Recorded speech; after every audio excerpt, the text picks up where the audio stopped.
Я запись поставлю. Все, погнали. То есть по воронке продаж. Концепция символизируется путь, который проходит среднестатистический клиент от момента, когда ваш продукт привлек его внимание, до момента покупки. То есть, собственно, это концепция, которая, в принципе, описывает весь интернет-маркетинг. То есть то, что путь пользователя нелинейный. То есть то, что он может начинаться с разных этапов воронки, опять в вашу воронку пользователь может попадать на разных этапах принятия решения, и, собственно, путь пользователя многоканальный, то есть он может заходить с одного источника трафика, а возвращаться с другого, и, собственно, для этого будет посвящено немножко внимания аналитике. То есть и чем отличается воронка продаж от воронки привлечения? Воронка продаж это, собственно, да, то есть то, что закрывает пользователя именно на покупку. То есть если у вас, допустим, подразумевается оплата онлайн или, собственно, у вас продолжается общение с клиентом именно после того, как он поставил заявку, да, то есть до продаж вы дальше считаете воронку, это один момент. Воронка привлечения это, собственно, то, что закрывается именно на сайте, то есть то, что заканчивается лидом, так называемым. То есть разница воронки продаж, да, собственно, то, что воронка привлечения в нее входит, собственно. Но, допустим, дальше, после того, как, допустим, ну, если вы вот воронку привлечения, да, будете, грубо говоря, использовать, то есть то, что происходит после того, как получился лид у вашего клиента, вас это уже, собственно, не волнует, это не ваша сфера ответственности. Хотя, по-хорошему, конечно, вам нужно туда вникать и понимать, допустим, сколько потенциальных клиентов из обратившихся конвертировались, кто из них стал, в принципе, да, уже клиентом после того, как обратился. Исходя из этого, вы можете считать уже рентабельность рекламы, то есть вообще в идеальном мире, чтобы была подобие сквозной аналитики или вообще в целом сквозная аналитика, чтобы у PPC-специалиста был доступ в CRM-систему, чтобы можно было видеть, откуда пришел пользователь, который обратился, и чем это закончилось. То есть, ну, собственно, допустим, если нет доступа к CRM-системе, да, то получается, что наш путь – это воронка привлечения. То есть мы строим воронку таким образом, чтобы все сводилось к получению максимального количества лидов. И опять же, да, то есть этапов у нас много, но воронка привлечения чуть-чуть короче, чем воронка продаж. Так, дальше. Есть, собственно, такая вот маркетинговая вечная концепция. Принадлежит она Дэну Кеннеди, американскому маркетологу. Она называется 3М или маркетинговый треугольник.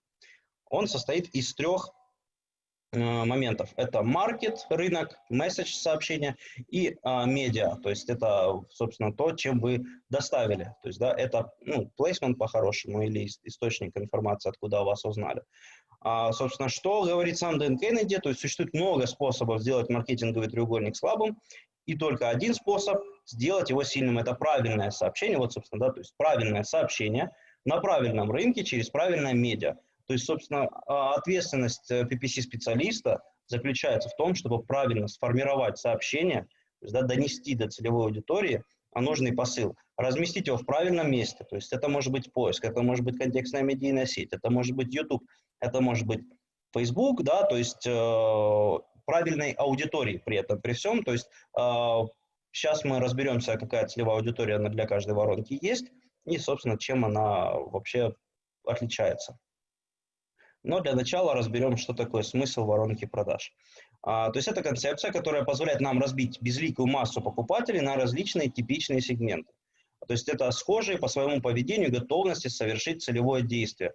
То есть в любом бизнесе, собственно, не бывает такого, что целевой аудиторией являются абсолютно все. Даже когда это товар широкого потребления, все равно ну, его покупают абсолютно не все. То есть, и поэтому часто бывает, что когда пользователь говорит, ну не пользователь, а рекламодатель, что вот у меня типа целевая аудитория это там 25-50, там мужчины, но опять же, даже мужчины 25 от 50, живущие в мегаполисе, там, да, это разные мужчины с разными стилями жизни, с разными доходами, с разными интересами, с разным семейным социальным статусом, соответственно, у них манера потребления отличается, у них отличается в принципе все, что касается покупок, касательно того, что и как покупать. Поэтому воронку продаж вам нужно упаковывать таким образом, чтобы у вас был детально составлен портрет целевой аудитории. Варианты составления целевой аудитории я вам опишу, то есть это будут как эмпирические, так и теоретические методы, которые вы сможете благополучно использовать в работе. То есть это вам упростит жизнь. То есть, собственно, в чем смысл? В итоге мы получаем убывающее по количеству с каждым этапом число пользователей, которые упаковываем в воронку. То есть на верхнем этапе у нас, да, максимальное количество пользователей, которые потенциально относятся к нашей целевой аудитории, которую мы, допустим, да, описали как целевую аудиторию, как нужно, и с каждым этапом количество уменьшается. То есть по мере того, как они продвигаются по нашей воронке, то, собственно, поэтому и называется воронкой. Те, кто говорит, что существуют там всякие туннели продаж и так далее, то есть это бред, это просто попытка как-то продать, да, свои услуги. Это, в частности, раньше было модно там по мессенджерам, в мессенджерах использовать. Поэтому, собственно, туннелей продаж не бывает, это поскольку получается, что на входе и на выходе у нас одинаковое количество людей. А если мы говорим о продажах, то заинтересованных в покупке абсолютно не всех, ну, здесь сейчас, кто находится в нашей воронке. Идем дальше. Теперь поговорим о маркетинговых моделях воронок продаж. Их существует великое множество, потому что от бизнеса к бизнесу они отличаются. Этапы принятия решения о покупке у людей разные. Соответственно, модели тоже могут быть разные. Что еще очень важно, то, что вы можете, в принципе, сами самостоятельно миксовать, создавать воронку, продумывать, как происходит вообще путь пользователя от, допустим, начала, да, знакомления с вашим предложением до того, как он захочет им воспользоваться. И вот начнем с самых таких низов. Самое популярное – это модель также еще используется в копирайтинге при составлении продающих текстов. То есть AIDA называется, есть несколько вариаций AIDA. То есть первое – это attention, внимание, то есть на этом этапе, это верхний этап воронки AIDA, мы привлекаем внимание у целевой аудитории. Вторым этапом мы вызываем интерес. Третий мы вызываем желание воспользоваться нашим продуктом. И действие, четвертое, мы как бы, да, уже в рекламное сообщение с призывом к действию. То есть, собственно, как это вообще подробнее будет выглядеть на практике, я попозже расскажу на примере другой воронки. Сейчас просто, чтобы вы понимали концепцию. Презентацию я выложу в открытый доступ, сможете воспользоваться. Еще вариант AIDA – это когда вместо attention интереса идет awareness, осознание. То есть это тоже такой интересный вариант воронки, потому что, опять же, когда человек хочет ну, что-то купить, да, у него есть, в основе этого всегда лежит потребность. То есть когда мы что-то покупаем, мы покупаем не саму вещь, а то, что эта вещь может делать. То есть покупая, допустим, машину, мы покупаем не только, да, средства передвижения, то есть мы покупаем не саму машину по себе, то есть, да, мы покупаем комфорт, мы покупаем безопасность, возможно, мы покупаем статус. То есть если бренд машины, да, это подразумевает, что какой-то статус меняется, и многое другое, да, то есть экономичность, то есть много потребностей лежит в основе, поэтому, собственно, и существует большое количество производителей автомобилей, большое количество моделей в рамках одного производителя, поскольку каждая марка модели, она решает определенные проблемы, и, собственно, допустим, в этом моменте, то есть когда идет осознание, то есть, да, человек понимает, зачем ему, то есть у него есть проблема, допустим, у него, не знаю, дача там в 50 километрах от города, и у него там созрел, собственно, большой, много картошки, допустим, да, он выкопал. И, собственно, у него, да, есть проблема. И дальше он решает, как ее, ну, как ее решать, думает. То есть он может, в принципе, да, вызвать грузовое такси. Но, возможно, у него еще и стоит проблема, что у него нет автомобиля, но ему еще что-то нужно. И, собственно, он при выборе автомобиля будет рассматривать много вариантов, то есть чтобы был, да, просторный багажник, там, и чтобы она по колдобинам нормально выезжала, то есть не низкая посадка была, чтобы при этом было достаточно комфортно в салоне. То есть вот здесь сначала возникает проблема, потом он на этапе как мы поняли, что у человека возникла проблема, то есть это максимально широкая аудитория, у которой потенциально все могут относиться, да, то есть, ну, максимально похожие друг на друга люди по поведению, по жизненным ситуациям, но, тем не менее, максимально широкие. Не все здесь сейчас будут готовы что-то купить. И поэтому, то есть, задача воронки, да, дальше подогревать интерес, то есть пользователю показывается не одно рекламное объявление за все время, а мы ведем его с момента первого показа объявления до того, как он уже обратится, да, то есть либо уже и в конечном итоге купит, то есть мы показываем разные рекламные сообщения. Есть еще следующий вариант воронки, называется RACE. То есть reach – это охват, то есть максимальный охват. Дальше action – это, как правило, да, призыв к действию в интернет-маркетинге, это переход, да, по нашему рекламному объявлению, креативу. Конвертация. Конвертация – это речь идет больше о взаимодействии с сайтом, то есть, да, какие-то. Так, друзья, кто заходит, выключайте микрофоны сразу. Так, и engage – вовлечение. Идем дальше. И, собственно, вот это известная воронка, которая называется Sysync. Это ее очень так пиарит гуру веб-аналитики Google и, можно сказать, евангелист Google Analytics Авинаш Кошик. То есть это, собственно, такая вот воронка, которую мы будем сегодня рассматривать, и KPI на каждом этапе воронки тоже рассмотрю, и инструменты, которые мы используем тоже. Итак, то есть первый этап воронки продаж Sysync это C, это показ. То есть человек, собственно, хочет вообще по-хорошему увидеть что-то, да, то есть у него, опять же, да, возникла какая-то проблема, и на этом этапе мы охватываем максимальное количество людей, которые потенциально могут быть нашими клиентами. Да, потом синк размышлений, человек заинтересовался чем-то, он увидел, а дальше он размышляет о том, нужно ему это или не нужно, то есть он будет смотреть варианты, то есть он уже знает, что именно он будет смотреть. То есть если на первом этапе у него просто возникла проблема, на этапе C, да, мы его заинтересовали, показали ему, рассказали о нашем существовании, что мы такие есть и что мы что-то можем. Дальше человек о нас узнал, он узнал о варианте, да, решения его какой-то проблемы, он дальше начинает размышлять в плане смотреть предложения, то есть прицениваться и так далее. Дальше этап do, это, собственно, когда человек уже хочет что-то конкретное купить, он знает, что именно хочет купить, он уже, то есть, максимально созрел. То есть, опять же, на этапе do должны совпасть три такие важные элемента, что должна быть срочность, должна быть возможность, да, и, собственно, сама необходимость.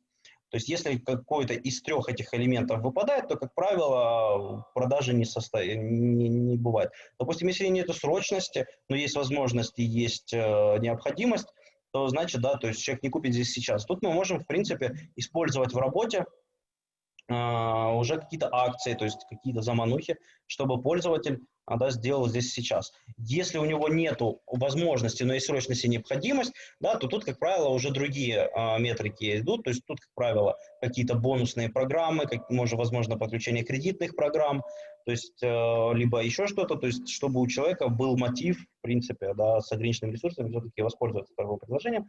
И К – это, собственно, тот момент, который большинство упускает, в частности, вот в бизнесе, который ведется вот в Украине, что после того, как первый раз человек у вас что-то купил, на него забивают. То есть до того, как он что-то купит, его максимально облизывают, там обещают золотые горы. Когда человек что-то купил, как правило, да, идет, допустим, такой период, как гарантийное обслуживание, что очень важно, в принципе. На этих этапах, как правило, уже клиентам не заинтересованы привлечением других новых. И, как правило, то есть тут вот отваливаются люди. А почему важно на этом этапе удерживать людей? Потому что он может рекомендовать вас другим, либо он может, в принципе, повторно к вам обратиться, если есть в этом необходимость. Поэтому, собственно, лояльные как бы клиенты – это всегда хорошо. Они будут вас рекомендовать, они будут вас защищать. И реклама, опять же, тоже может очень успешно вам помогать на этом этапе воронки. Итак, начинаем рассматривать воронку Sysync детально. Итак, то есть C – это вершина воронки, это наиболее широкая аудитория, которая не имеет коммерческих намерений, но является потенциальным потребителем. То есть это как раз тот этап, когда мы охватываем максимально широких людей, то есть мы не ожидаем на этом этапе каких-то транзакционных действий от пользователя. Мы показываем ему, заявляем о своем существовании, то есть мы знаем, что этот человек потенциально может быть нашим клиентом. То есть, допустим, мы продаем, не знаю, шлемы для байкеров, да, то есть, соответственно, наша аудитория – это все байкеры. Не всем байкерам здесь и сейчас нужны шлемы, да, но, тем не менее, мы попадаем в аудиторию, байкеров, да, которым уже шлем, а, собственно, шлем для мотоциклиста – это и безопасность, это и внешний вид, потому что, да, на шлем можно наносить там всякие красивые штучки, это и комфорт, да, в том числе, чтобы там ничего не задувало, чтобы видимость была хорошая. То есть это обязательный элемент, в принципе, для любого байкера, но, тем не менее, у кого-то он сейчас есть, а у кого-то он, допустим, покупка не срочная, поэтому, собственно, ну, на этом этапе все равно мы охватываем всех людей, которые могут потенциально потреблять наш продукт. Собственно, как составлять целевую аудиторию, да, для вашего продукта я расскажу чуть-чуть позже. Дальше, sync – это потенциальные потребители, которые уже задумываются о необходимости купить продукт. То есть, собственно, тут, да, уже большая вероятность получить от такого пользователя уже заказ, да, либо лида, то есть обращение. То есть тут уже человек знает, что ему это надо, да, и он, в принципе, уже задумывается купить, то есть купить сейчас или, может быть, купить потом, то есть, собственно, да, но, тем не менее, это уже на шаг ближе к тому, чтобы купить по нашей рекламе. Дальше пользователь, вот это вот, собственно, то, за что большинство сейчас сражается, то есть в чем нюанс вообще диджитала, да, и перформанс-маркетинга. То есть перформанс-маркетинг – это маркетинг прямого отклика, то есть когда человек увидел рекламу, да, и в идеальной картине он сразу принял решение. То есть во многих бизнесах это применимо, но есть много бизнесов таких, когда с первого раза, то есть, ну, вообще невозможно, то есть есть долгий цикл принятия решения о покупке, нужно греть людей, и опять же, либо бывает такое, что на этапе do, то есть это, как правило, уже на поиске рекламы, когда крутят там ключевые слова со словами «купить», «заказать», «приобрести», то есть вот с такими с намерениями. Поэтому, собственно, тут очень высокая конкуренция, и не всегда даже рентабельно уже бывает крутиться на этих этапах.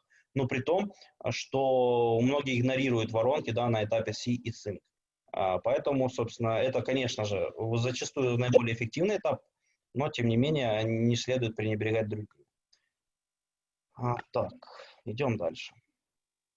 Этап воронки KEA. То есть это, собственно, постпродажная, да, то есть сервис уже после покупки. То есть когда вы делаете лояльно, то есть показывать дополнительно барнерам людям, которые к вам обратились, это тоже, в принципе, очень даже полезно. То есть, допустим, вы можете создать аудиторию для сайта тех, кто совершил конверсию, да, то есть макроконверсию, мы помним макро- и микроконверсию, и показывать им баннеры типа «спасибо за обращение» и все такое. То есть это тоже такой достаточно интересный момент, либо делать списки отложенного ремаркетинга, когда показывают людям, которые совершили конверсию полгода назад, и так далее. В общем, теперь давайте рассматривать воронку детально. То есть каждый этап мы будем рассматривать под микроскопом. Итак, повторимся. То есть, что цель этапа C, это вершина нашей воронки, это охватить потенциальных покупателей. То есть они должны узнать о вашем продукте, что он есть и что он готов их решить проблему. То есть и должно, в принципе, сформироваться первичное доверие к бренду. То есть на этом этапе мы говорим о себе, человек первый раз о нас слышит, поэтому он еще не готов покупать, и, в принципе, как бы задача, да, расположить к себе. Поэтому на этих этапах как бы посадочные страницы должны быть не продающие. И поэтому, кстати, коллеги, очень важно, чтобы по этапу воронки у вас были разные посадочные страницы. Даже если у вас да, лендинг-пейдж, по-хорошему у вас должно быть несколько лендингов, которые будут на разных этапах людям объяснять разные вещи.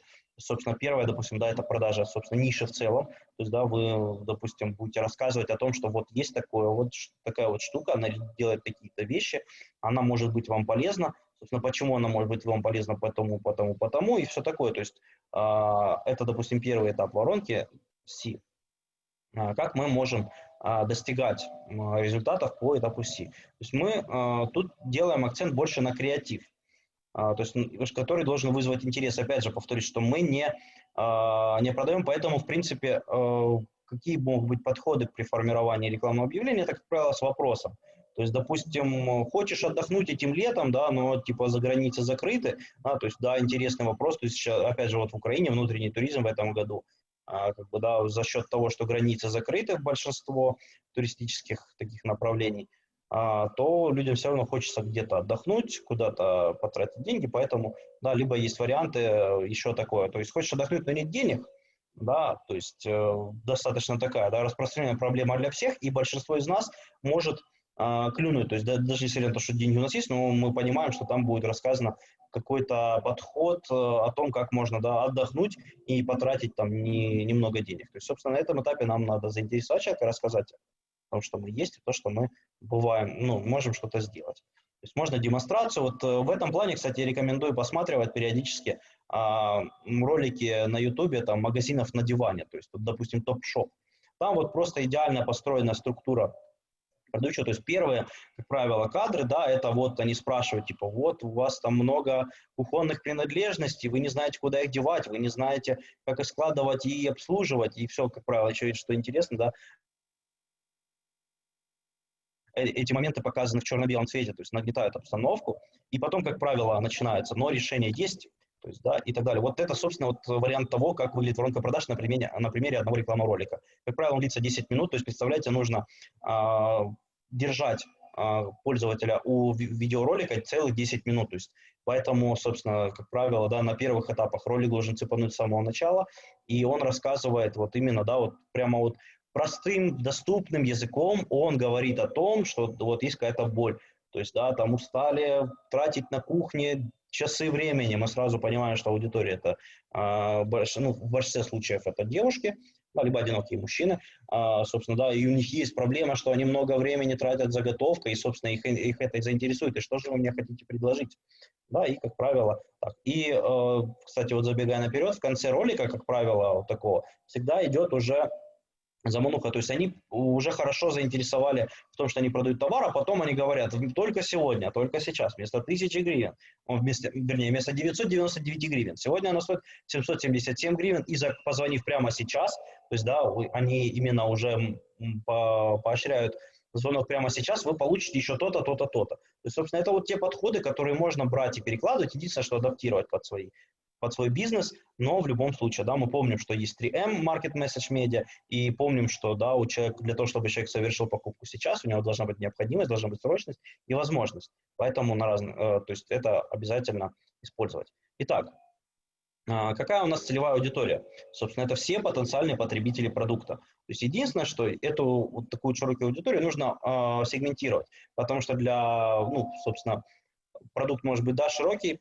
но для разных людей мотивы воспользоваться предложением могут быть разные. Соответственно, и начало пути, да, могут быть разные. В принципе, опять же, на этом этапе вам нужно понимать, что существует кроме прямых клиентов, вернее, прямых конкурентов, которые предлагают тот же самый продукт на тот же самом рынке, тем же самым клиентам, есть еще и непрямые конкуренты. Это когда проблему можно решить аналогичным способом, вернее, какой-то аналог, когда не то же самое, но тем не менее, то есть клиент может отнести деньги либо вам, либо воспользоваться решением как-то альтернативно. То есть, допустим, ну не знаю, такси, допустим, да, вот есть такая услуга такси, и какой непрямой конкурент может быть у такси? То есть можем рассмотреть варианты, допустим, общественный транспорт, потому что и то решает одну проблему. Единственное, что люди садятся на такси, когда хотят больше комфорта, хотят быстрее, да, и так далее. Но опять же, допустим, в больших мегаполисах такси иногда, наоборот, невыгодно, потому что там есть пробки и так далее. То есть, собственно, тут есть прямая конкуренция, и опять же, общественный транспорт всегда выигрывает дешевизной, но не всегда выигрывает комфортом там, и так далее. Поэтому, собственно, ну, при этом, при всем, при формировании предложений мы должны понимать, что у нас есть прямые конкуренты, которые делают то же самое, что и мы, и непрямые, которые могут забрать у нас этого клиента, предложив ему какую-то альтернативу. И теперь вот еще вернемся немножечко в теорию и поговорим о том, как определить свою целевую аудиторию. Есть куча методов. Я выбрал только часть такую хорошую. И, собственно, да, методы мы, в свою очередь, можем разделить на два типа. Это теоретические методы и эмпирические. Теоретический метод – это, собственно, вот метод мозгового штурма, когда мы да, начинаем то есть, ну, анализировать. И вот самый простой метод социально-демографические характеристики. То есть, когда мы знаем пол, возраст, образование, занятость, доход, семейное положение, национальность или расу. То есть достаточно такой простой. Ну, даже на этом этапе многие как бы совершают ошибку, то, что они просто одну аудиторию, то есть это мужчины и женщины и так далее. А по-хорошему надо разбить отдельно, какого возраста женщина, с каким образованием, какого возраста мужчина, каким образованием. Потому что все-таки, я повторюсь, что один и тот же продукт может использоваться разными людьми с разным назначением, даже при этом, при всем. Поэтому, да, в основе лежит разный мотив, соответственно, и при этом, при всем, допустим, да, мужчинам лучше заходит там рациональный подход в рекламных креативах, да, то есть там цифры, факты какие-то, логика, а для женщин больше подходит эмоциональный, когда как бы давят на эмоцию. Ну, в принципе, по-хорошему, конечно, эмоции всех берут, но, тем не менее, то есть мужчинам еще можно добавить и рациональной составляющей. Дальше хороший такой вариант – это составить портрет идеального клиента. То есть, собственно, как правило, бизнес уже существует, и есть, да, как правило, какие-то любимчики клиента, есть нелюбимчики, и, собственно, нужно составить портрет идеального, даже если у вас нет идеального, то есть можно, да, максимально составить его, для того, чтобы понимать, кому мы хотим что продавать. Собственно, это будет, вот это именно такая работа подготовительная, очень важная, то есть не нужно ее игнорировать. То есть, несмотря на то, что, да, вы не используете модные инструменты, там, анализ серпстаты всякие, там, и коллекторы и так далее, тут вам, грубо говоря, просто документ Word, да, и браузер, там, Chrome, все, что вам нужно, да, и вы серфите, там, допустим, социальные сети, либо, ну, изучаете профиль даже своих действующих клиентов в социальных сетях, что это за человек, то есть вам нужно узнать получше человека, да, и составить. Исходя из этого вам будет лучше понятно вообще, что ему, о чем ему рассказывать в объявлениях, и как его, собственно, привлечь. И опять же, идеальный клиент – это лояльный клиент, который лояльный клиент, поэтому вы должны понимать, почему он лоялен, и, соответственно, на этапе КЭ, да, допустим, этим же клиентам тоже будет важно. В общем, то есть вот портрет идеального клиента, давайте пройдемся по пунктам. То есть какие социально-демографические показатели у идеального клиента, то есть пол, возраст, вот то, что мы на прошлом этапе обсудили, какие у него интересы и хобби, то есть чем он, собственно, кроме того, что он работает где-то, да, как он отдыхает. Там, он может рыбак, может быть, он болельщик футбола, а может, он и то, и другое. То есть, может быть, он занимается спортом или наоборот, нет, но любит там, допустим, автомобили и так далее. То есть вообще, что ему нравится, что ему не нравится по жизни, то есть, ну, по сути, посмотреть, сейчас, да, социальные сети позволяют там зачекиниться где-то, то есть какие заведения он посещает, какую кухню. Собственно, вы должны понимать, что у клиента вообще случилось, почему он стал вашим клиентом, да, потому что, да, в принципе, маркетинг – это не о том, чтобы продать что-то кому-то, да, а, как правило, это взаимовыгодный такой обмен, то есть когда у вас есть какой-то выгодный инструмент предложения, у человека есть проблема, и, да, собственно, обмен происходит такой, что вы решаете человека проблему товаром или услугой, он вам за это отдает свои деньги. Ну и вот так вот. И очень так, да, вдохновляет реально вот взять, вот оформить это вот в документ с фотографией, как в социальных сетях выглядит профиль, то есть вот так вот может быть. И вам будет понятнее, то есть вы можете таких портретов составить несколько, и я рекомендую несколько составлять, и вам будет проще вообще, собственно, при составлении рекламных объявлений и так далее. Трайбы – это тоже такая интересная фишка. Это, собственно, ну, даже в рамках одной какой-то группы людей она всегда будет разбиваться на подгруппы. То есть, допустим, вот сейчас мы все с вами объединены таким интересом, как контекстная реклама.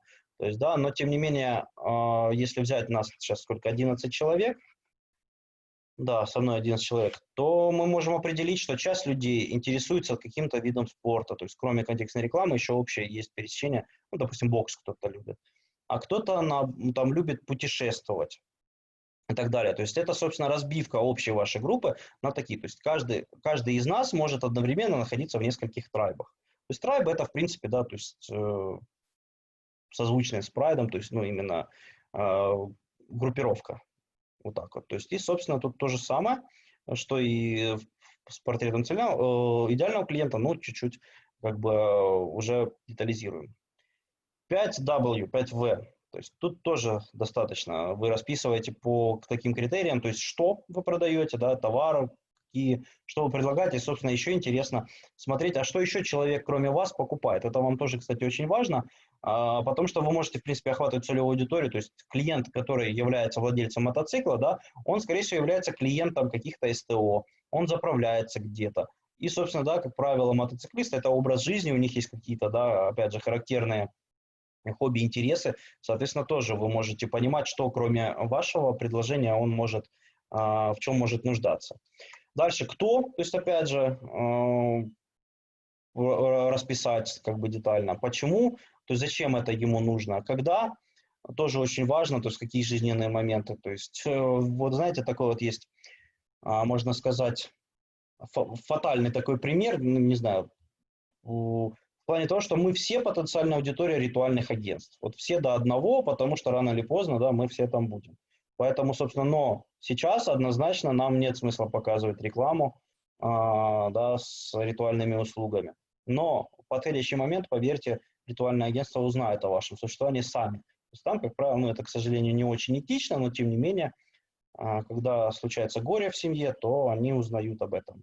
То есть, видимо, где-то информация, ну, то есть, и они вот, именно вот это тот случай, когда идеальное попадание в нужный момент времени. Ну, и, собственно, канал сбыта, то есть, есть такое понятие в рекламе, как медиамониторинг. В чем суть этого направления, ну, рекламы маркетинга? В том, что целевая аудитория, она вот, как правило, плюс-минус однородная. Ну, не однородная, а вот одна имеет определенный объем. И по мере, допустим, развития технологий, по мере развития медианосителей, их количество растет. Если раньше было радио и газеты, то через время, допустим, появилось телевидение.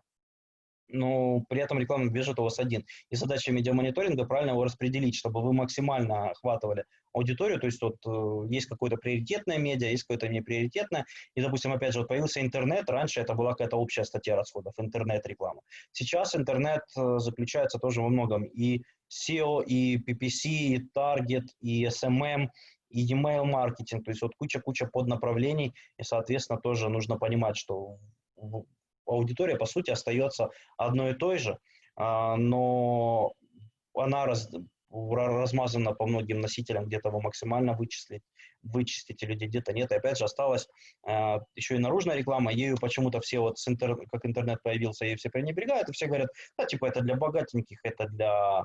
Там это, но на самом деле задача наружной рекламы тоже не всегда продажа в лоб, а, как правило, то есть с помощью наружной рекламы можно добиться роста брендового трафика на ваш сайт, либо прямого трафика. То есть на наружке вы рассказали о себе. Опять же, да, тут тоже очень важно правильно выбрать носитель наружной рекламы, определить, какие люди, допустим, вот этот вот участок чаще всего пересекают. То есть, и опять же, на пешеходы это либо на транспорте, потому что да, там уже по-разному тоже идет момент привлечения внимания и, собственно, какую информацию и как размещать. Но в любом случае, то есть наружка тоже работает и всегда будет работать. Это в плане о том, что все равно, при этом при всем, да, рекламный бюджет, вот он какой-то один, аудитория какая-то одна, просто важно правильно его распределять, и, в принципе, да, появляется, у вас, как у PPC-специалистов, появляются конкуренты в общем рекламном бюджете вашего клиента, это SEO, это Target, да, и так далее, то есть, собственно, конечно же, наша задача, да, максимально рекламный бюджет забрать себе, потому что, ну, собственно, это наш хлеб. Поэтому, как бы неэффективны были все другие источники трафика, нам нужно топить за контекст, чтобы кушать. И вот эмпирический метод. Что о нем расскажу? То есть это, собственно, фактическая информация, которая есть на данный момент. То есть это, ну, по-хорошему, нужно взять базу данных CRM, либо пообщаться напрямую с продавцами, с менеджерами, либо с владельцем бизнеса, если это небольшой бизнес, для того, чтобы понять, кто фактически у него покупает. И тут очень важно не давать клиенту, да, уходить в фантазию, потому что он вам скажет, кто у него фактически покупает, а потом он начнет рассказывать, кто он хочет, чтобы у него покупали, или кто он думает, что у него должен еще покупать. То есть это не та история. То есть тут надо узнать, как дела обстоят фактически, чтобы понимать еще что-то. Ну, то есть, чтобы тоже правильно таких находить. То, что там хотелось бы, это уже на уровне гипотезы, это проверка. Если у клиента есть деньги на проверку таких гипотез, пожалуйста. Если денег нет, ну, как бы, а хочется зарабатывать, то давайте тогда уже продавать то, что хорошо работает, и тем, кто хорошо покупает. И, собственно, вот мы кучу сегментов рассмотрели, методы составления портретов целевой аудитории рассмотрели, и то есть важно понимать, что сегментов целевой аудитории не один, их должно быть 2-3 по-хорошему, а то и больше. И вы разрабатываете свою стратегию на каждом этапе. То есть это на самом деле такой подход достаточно сложный, то есть поэтому, собственно, вот в чем, ну, как дальше будет развиваться вообще сфера услуг по контекстной рекламе, то, что уже идет полная автоматизация, то есть бывают уже такие случаи, что хорошо настроена реклама от плохо настроенной рекламы ты не отличишь. Настроил школьник или настроил специалист, эффективность на ранних этапах плюс-минус одинаковая. А задача правильного специалиста – это работать именно стратегически, то есть взаимодействовать со всеми отделами, допустим, того же клиента, если это крупная компания, то есть там должны быть маркетологи, менеджеры, то есть правильно формировать предложение, правильно его доносить по оптимальной цене и, собственно, отслеживать эффективность, да, и оптимизировать результат. Поэтому вот нужно больше думать в этом направлении, чем смотреть на то, как устроен рекламный кабинет, какие кнопочки там нажать и какую стратегию, ну, вернее, и там что еще там какой комплект настроек применить. И теперь будем рассматривать, какие сценарии поведения на этапе C. На этом этапе пользователь будет видеть много раз объявления за счет того, что повышается узнаваемость бренда. Поэтому на этом этапе, допустим, в контекстной медийной сети, ну, об этом подальше расскажем, но в целом, то есть следует выбирать такой, чтобы количество показов на пользователя было максимальным. То есть, ну, есть теория 8 касаний маркетинговая, когда говорится о том, что пользователь, да, начинает реагировать на рекламу после 8-го просмотра ее. То есть, соответственно, на этапе C, то есть когда это максимально широкая аудитория, нам нужно, во-первых, добиться максимального охвата, а во-вторых, максимальной частоты. То есть, да, и пользователь после показа объявления переходит на сайт, это вот идеальная картина, поэтому первичными метриками будет у нас считаться CTR, и там поведенческие метрики тоже это не конверсии, не макроконверсии. Какие инструменты у нас могут быть использованы на этом этапе? Это контекстно-медийная сеть Google Display Network, это YouTube Ads, то есть, да, видеореклама, это Facebook Ads, и вот типы компаний, которые могут вам помочь, это вовлеченность, это охват, это просмотры видео, то есть если у вас есть хорошее видео и так далее. BrandLift – это инструмент для богатеньких. В принципе, я, конечно, хотел бы, чтобы подключили. Он подключается персональным менеджером Гугла. Он помогает, собственно, во-первых, делать охватные кампании, а потом проводить опросы о том, о лояльности бренда. То есть прикольный инструмент. Ну, в общем, поэтому он выделен отдельно, поскольку, к сожалению, не всем он доступен. И теперь поговорим конкретно о методах таргетинга в контекстной медийной сети и в YouTube. То есть креатив должен быть яркий и запоминающийся, цепляющий, какие-то нестандартные сочетания образов. То есть тут вы не говорите о выгодах, вы просто, да, цепляете внимание. То есть в конце я покажу, допустим, инструмент, которым я пользуюсь для составления креативов. Ну, по-хорошему, конечно, должна быть у вас возможность заказать у дизайнера или иллюстратора еще какое-то изображение, ну, в целом. Какой может быть таргетинг на этом этапе? Это темы, да, то есть выбирайте темы сайтов, интересы, то есть особой аудитории по интересам. Lookalike – это если, опять же, да, то есть все посетители сайта, все подряд, вам не важно кто, главное их собрать. И особая аудитория по интересам – это вот, собственно, тоже такой важный момент. В Гугле, да, вот это аудитория по интересам, по намерениям, и лук-лайки в Фейсбуке и в Гугле тоже на всех посетителей сайта. То есть вот в контекстной медийной сети это будет очень полезно. Если брать поисковую кампанию, то тут тоже, в принципе, как правило, задача не… То есть тут вот чаще всего будет хорошо срабатывать широкий тип соответствия, да, потому что он дает охват. И, в принципе, если есть деньги, можно делать такие вот фишки. Я замечал, часто такое делают доски объявлений, там OLX.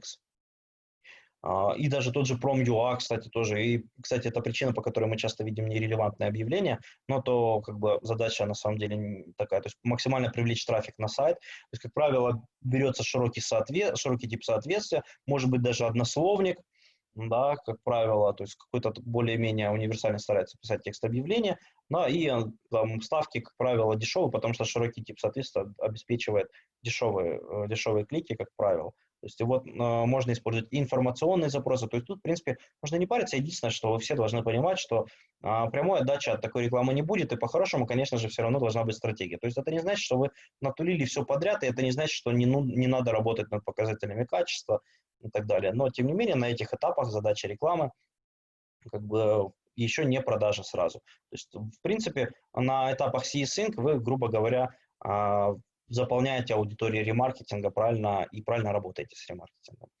То есть что показывает на посадочной странице, допустим, вот именно в рамках этой воронки. В рамках другой воронки там может быть у вас другой посыл.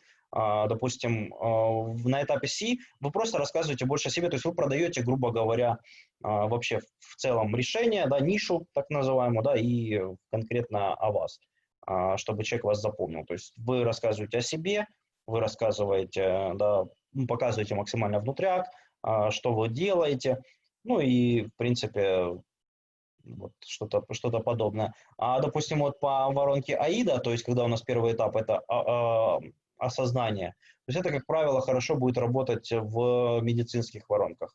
Там, к сожалению, ремаркетинг недоступен, во-первых, то есть поэтому задача на первых этапах вообще вот сформировать максимальную лояльность, чтобы пользователи потом сами вас искали. потому что ремаркетинг вам недоступен будет. Но, тем не менее, осознание проблемы – это, как правило, когда у человека что-то болит. У него нет диагноза, у него там, допустим, болит, там, не знаю, зуб или болит голова. Да, он просто идет в поиск, болит голова.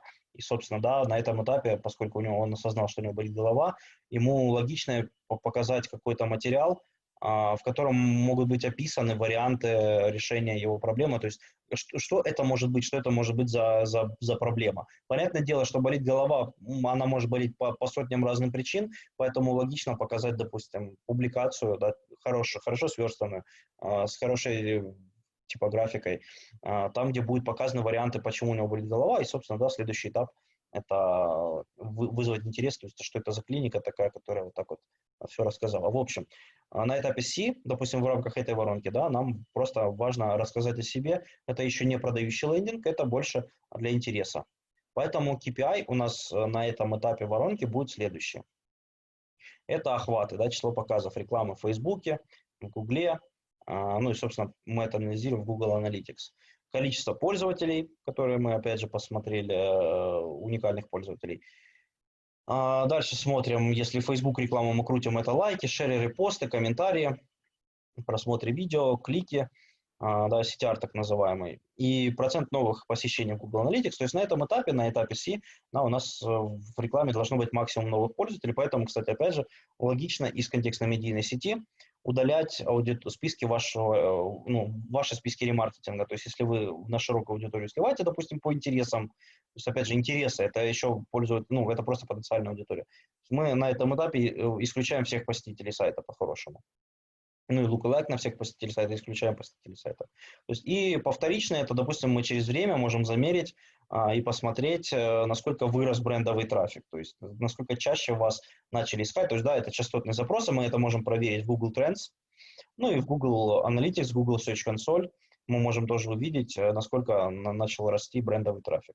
Ну и, собственно, рост узнаваемости и запоминаемости замеряется бренд-лифтом. Опять же, мы этот момент упустим, поскольку бренд-лифт – это инструмент для там должны быть большие бюджеты, чтобы его использовать. То есть какие нюансы на этапе воронки C? Это то, что мы должны работать на перспективу. То есть это мы понимаем, что продача не в лоб. То есть наша задача на этом этапе на охват, вовлеченность, но не на конверсии, не на окупаемость. Ну и, собственно, вот то, что я говорил ранее, исключаем из показа всех людей, которые были на сайте или являются подписчиками в соцсетях. То есть, собственно, это задача охватить новых пользователей, тех, кто потенциально может быть вашим клиентом. Что оптимизировать на этапе воронки C?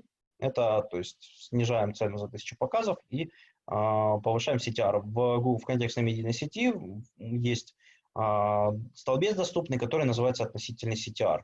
Так вот, ваша задача работать так, чтобы ваш относительный CTR всегда был больше 100%. То есть это значит, что в сравнении с другими рекламодателями, которые конкурируют с вами на одном аукционе, ваше объявление более кликабельное, чем их объявление. Поэтому тут работаем над креативом. Поэтому, опять же, почему я вам не рекомендую в одну группу объявлений пихать несколько аудиторий. Поскольку по-хорошему для одной аудитории должен быть один текст объявления. То есть, конечно, бывает такое, что продукт достаточно широкий, но тем не менее, когда вы одну группу объявлений пихаете несколько аудиторий, это значит, что будет показано и тем, но по-хорошему тем должно показываться одно, а тем должно показываться другое. Поэтому я рекомендую разделять. Дальше. Что мы подведем итог по этапу C? То есть мы должны охватить новых, незнакомых с нами людей, то есть при этом, да, по хорошо составленному портрету целевой аудитории за счет запоминающегося креатива. То есть тут, собственно, вот тоже, да, одна из таких вещей, которыми должен обладать специалист по контекстной рекламе, это уметь создавать креативы. Поэтому, то есть, да, как-то рекомендую почитать книги о Гилве, «Тайны рекламного двора» есть хорошая книжка, и которая поможет вам, собственно, да, понимать, как формировать креативы.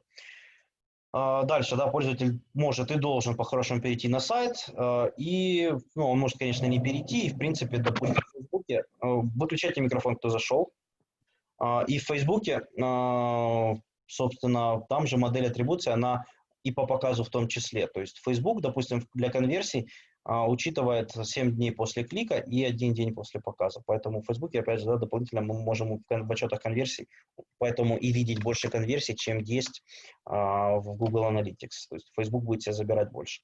То есть посадочная рассказывает не сколько про нюансы оформления заказа, сколько про вашу компанию и пользу от продукта. Ну, собственно, основные показатели эффективности, на которые нужно ориентироваться, это максимальный охват, то есть удешевление охвата и, собственно, максимальная вовлеченность. То есть вот на этих этапах как раз и корректно отслеживать рекламу по микроконверсиям. Это когда, да, то есть количество просмотренных страниц, время нахождения на сайте, возможно, просмотры определенных разделов. То есть, опять же, по-хорошему, конечно же, цель должна быть то, что, допустим, человек зашел с одной страницы, а потом он осмысленно перешел на какой-то раздел сайта. То есть тогда это мы можем считать за цель. А просто, ну, то есть, в общем, такая вот идея в том, что вы на этом этапе оптимизируете рекламу под достижение максимального количества как раз микроконверсий. Идем дальше. Так. Теперь мы поговорим об этапе воронки продаж Sync. То есть это задача этого этапа заинтересовать пользователя нашим предложением. Это уже мы понимаем, что это пользователь, который на шаг ближе к покупке. Поэтому, да, наша задача убедить в необходимости покупки, стимулировать к переходу на этап действия, да, на этап do. Поэтому, собственно, как мы это можем достигать? Это предоставить полную информацию о продукте, предоставить выбор между несколькими вариантами покупки. То есть тут, опять же, да, мы помним срочность, необходимость и возможность. Да, поэтому, в принципе, бывает такое, что есть такие понятия в продажах, когда, допустим, downsale, cross-sale, upsale. То есть, да, upsale – это перевод с более дешевого продукта на дорогой, а downsale – это перевод с более дорогого продукта на дешевый. То есть, опять же, бывает такое, что, да, есть нужда в каком-то, ну, допустим, не бывает так, что, вернее, бывает так, что какой-то товар или услуга, они не бывают дешевыми, да, но, тем не менее, возможно, есть какие-то варианты удешевления за счет, допустим, урезания по функционалу или по сервису, и просто мы понимаем, если человек, допустим, сейчас ушел, да, возможно, ему лучше показать, ну, то есть мы, допустим, поняли, что этот человек, в принципе, потенциально заинтересован, но не сейчас, и мы должны предположить, а что мы можем сделать. То есть, как правило, туда либо скидки, либо рассрочки, то есть и так далее. Ну и, собственно, показывать отзывы и кейсы, если ваш продукт подразумевает это, то есть на этом этапе воронки будет логично показывать, что вот мы могем, нам можно доверять.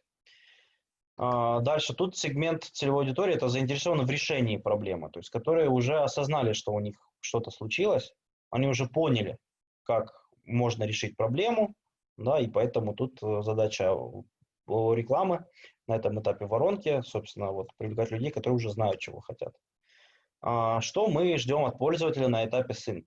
То есть это мы ждем того, что человек посетит сайт и будет ознакомливаться с предоставленной информацией. Да, ну это логично. Ну и, собственно, тут мы уже можем рассчитывать на получение лидов. То есть это формы, звонки, то есть обращение в онлайн-чат тоже зачастую. То есть, опять же, кстати, по поводу онлайн-чата, не всегда есть возможность определить, это в вашем случае это макроконверсия или микроконверсия. И для этого нужно понимать вообще механику. То есть бывают бизнесы, что люди сначала обращаются в онлайн-чат, и через какое-то время они заказывают. Бывает, что заказы, собственно, напрямую в онлайн-чате совершаются. И поэтому тут, собственно, нужно накладывать сегмент, допустим, тех, кто обратился в онлайн-чат, и смотреть, сколько было совершено других конверсий. Ну, это вот лирическое отступление. Но в целом, то есть на этапе Sync мы уже ожидаем, что будут какие-то лиды. Опять же, инструменты, в принципе, практически такие же, как и на этапе Seed, только за исключением типов рекламных кампаний. То есть в Facebook это, допустим, да, мы уже будем использовать трафик, вовлеченность, лидогенерация. То есть если в первом случае мы используем охват, просмотр видео там, да, и так далее, то тут мы уже сужаем аудиторию, ведем их на сайт, либо хотим, чтобы они более вдумчиво прочитали пост наш какой-нибудь, либо лидогенерация, тогда и заполнение лидов. Ну и поисковая реклама, тут, конечно же, это запросы уже, которые содержат, допустим, да, там компьютеры, там, вернее, телевизоры Toshiba там, и так далее. Как мы работаем с креативами в контекстной медийной сети на этом этапе воронки? То есть мы уже показываем людям преимущества продукта. То есть, собственно, логично, что мы можем и тут использовать и ремаркетинг, то есть из тех, кто совершил конверсии на предыдущем этапе, на этапе C. То есть мы загнали людей в воронку, да, и, собственно, тем людям, которые просмотрели больше 3 страниц, либо пробовали на сайте определенное количество времени, мы показываем дальше рекламу. Опять же, нужно понимать, что, возможно, это лучше надо делать не сразу, а делать отложенный ремаркетинг, то есть через месяц после первого посещения. То есть, если, ну, опять же, вы понимаете, что это все рекламный бюджет. То есть, и тут мы, опять же, дальше смещаем на преимущества продукта, рассказываем им. И какие могут быть таргетинги, то есть аудитория заинтересованных покупателей, look-alike на тех, кто покупал, то есть это мы, опять же, можем выгрузить в рекламный кабинет Facebook базу клиентов и, собственно, собрать look-alike. Кстати, очень рабочая тема. Либо, опять же, с помощью пикселя Facebook, да, собирают людей, которые совершили конверсию, и на них look-alike. Особо аудитории по намерениям, да, то есть когда мы то, что пришло на смену в контекстной медийной сети, ключевым словам. Вот, custom intent ремаркетинг, разумеется, то есть, опять же, ну, не все подряд, а, допустим, да, с предыдущего этапа. И списки почтовых номеров, это, собственно, вот то, что в Facebook можем загружать. Ну, и в Google вы тоже можете загружать, но ваш аккаунт должен соответствовать требованиям, чтобы у вас не менее 10 тысяч долларов, там, по-моему, в месяц тратилось. Ну, в общем, это для крупных рекламодателей. Что еще? То есть в контекстной медийной сети можно, в принципе, да, и всех, кто всех посетителей сайта, и тех, кто, ну, допустим, я бы всех, кроме тех, кто совершил конверсии, наверное, бы сюда удалил. И те, кто больше всего взаимодействовал со страницей. То есть они скроллили, смотрели видео. Кстати, допустим, как отслеживать скроллинг, да, вы можете найти, у меня в Телеграм-канале есть подробный мануал, там, как настроить передачу скроллинга в Google Analytics и Facebook. То есть и я, наверное, в ближайшее время еще запишу несколько видео о том, как отслеживать взаимодействие со встроенными видео на страницу и так далее. Ну и, собственно, вот Custom Intent, это, да, это особая аудитория по намерению. Тут вы вбиваете общие ключевые слова, включая, в принципе, информационные запросы. По Фейсбуку креатив на актуальность продукта вы показываете, то есть и таргетинг, какой интересы, можете сужать, можете сузить, допустим, взять интерес и сузить по принципу, допустим, активные покупатели. Lookalike на тех, кто покупал ранее, либо на lookalike на подписчиков. Те, кто, ну, отдельно подписчиков, то есть надо разделять эти аудитории, то есть исключать подписчиков из лукалайков, и ретаргетинг, то есть, собственно, опять же, ретаргетинг тоже, то есть как на всех подряд и так далее, то есть в пикселе вы тоже можете настраивать условия показа ретаргетинга. Что по поводу работы с поиском, то есть тут уже мы, опять же, в текстах объявлений пишем, узнай больше, подробнее и так далее. Тут мы можем использовать и информационные запросы, как, что такое отзывы. То есть, в принципе, да, мы помним о сегментации семантики, именно поэтому я и на экзаменах, ну и вообще при приеме домашки, да, всегда ругаю за то, что у вас в одной компании, либо в одной группе объявлений могут содержаться как коммерческие запросы, так и общие, так и информационные. То есть, условно, по типу запросов на поиске мы должны разделять аудиторию на холодную, теплую и горячую, да, то есть, ну, как вода буквально. Холодная аудитория – это, в принципе, все потенциальные. Теплая – это те, кто уже более-менее созрел. Горячая – это уже те, кто уже хочет купить. Соответственно, это должны быть разные компании, разные, соответственно, KPI, разные задачи у компании. Дальше я тоже покажу, почему это детально рассмотрим. Поговорим теперь о критериях оценки эффективности на этапе sync в воронке продаж. То есть тут мы должны оценивать CTR, то есть у нас должен быть максимально высокий, ну, то есть, опять же, да, то есть оптимизировать по CTR. По поведению на сайте тоже, опять же, то есть делаем микроконверсии, подписка на рассылку, регистрация, скачивание каталогов, просмотр 3-4 страниц, посещение страницы контакты, посещение страницы нас и так далее. Тут, опять же, уже актуально получать и макроконверсии, звонки, заявки, смотреть отчеты о ассоциированных конверсиях и конверсии по показам в Google Ads. Это относится к медийной сети. Конверсии по показам работают тогда, когда вы настраиваете конверсии, не импортируя из Google Analytics, а с настраиванием отслеживания конверсий напрямую через тег Google рекламы. Что мы тут оптимизируем? Тут мы исключаем аудиторию, которая плохо взаимодействует с сайтом, допустим, 0 секунд, либо там, допустим, меньше определенного количества секунд, либо там меньше определенное количество смотреть, допустим, посмотрели не больше одной страницы. Ну и, собственно, отключаем тех, кто не превратились со временем в покупателей. Что по этому этапу, еще раз, да, подытожим. То есть мы тут охватываем уже более заинтересованную теплую аудиторию. У пользователя на сайте, да, задача уже как бы, да, с ключевыми разделами ознакомиться. В принципе, мы рассказываем о преимуществах и актуальности уже продукта. То есть мы не рассказываем не о существовании нашей компании уже, а сейчас мы рассказываем уже, собственно, о том, что мы продаем. Ну и, собственно, тут мы оцениваем по KPI вовлеченность на сайте, ассоциированной конверсии. Теперь этап do. То есть это, собственно, самый такой практически уже, да, низ воронки, когда мы привлекаем наиболее заинтересованных пользователей. То есть задача на этапе do – это уже, собственно, да, если у нас воронка вовлеченности, воронка привлечения, то это лиды, воронка продаж, ну, тут, понятное дело, что по хорошим продаже, но это уже выходит, как правило, за рамки нашего сайта. В общем, наша задача на этом этапе воронки – получить заявки на покупку, ну, либо продажи. То есть, если интернет-магазин, да, там, как правило, оплата на сайте идет. Ну, и рентабельность, конечно же. Что мы можем тут делать? Что продукт наиболее выгодно купить у нас здесь и сейчас. То есть создать срочность, добавить бонусы, предоставить гарантии. То есть, ну, это, в принципе, джентльменский набор, который должен присутствовать у любого бизнеса. Потому что, в принципе, всегда, когда говорят, что у нас самая низкая цена и самое высокое качество, не верьте, ну, потому что это неправда. Потому что всегда есть дешевле, всегда есть дороже. А во-вторых, такое говорят о себе абсолютно все. Поэтому конкурентным преимуществом, ну, то есть, да, то, что принято назвать уникальным торговым предложением.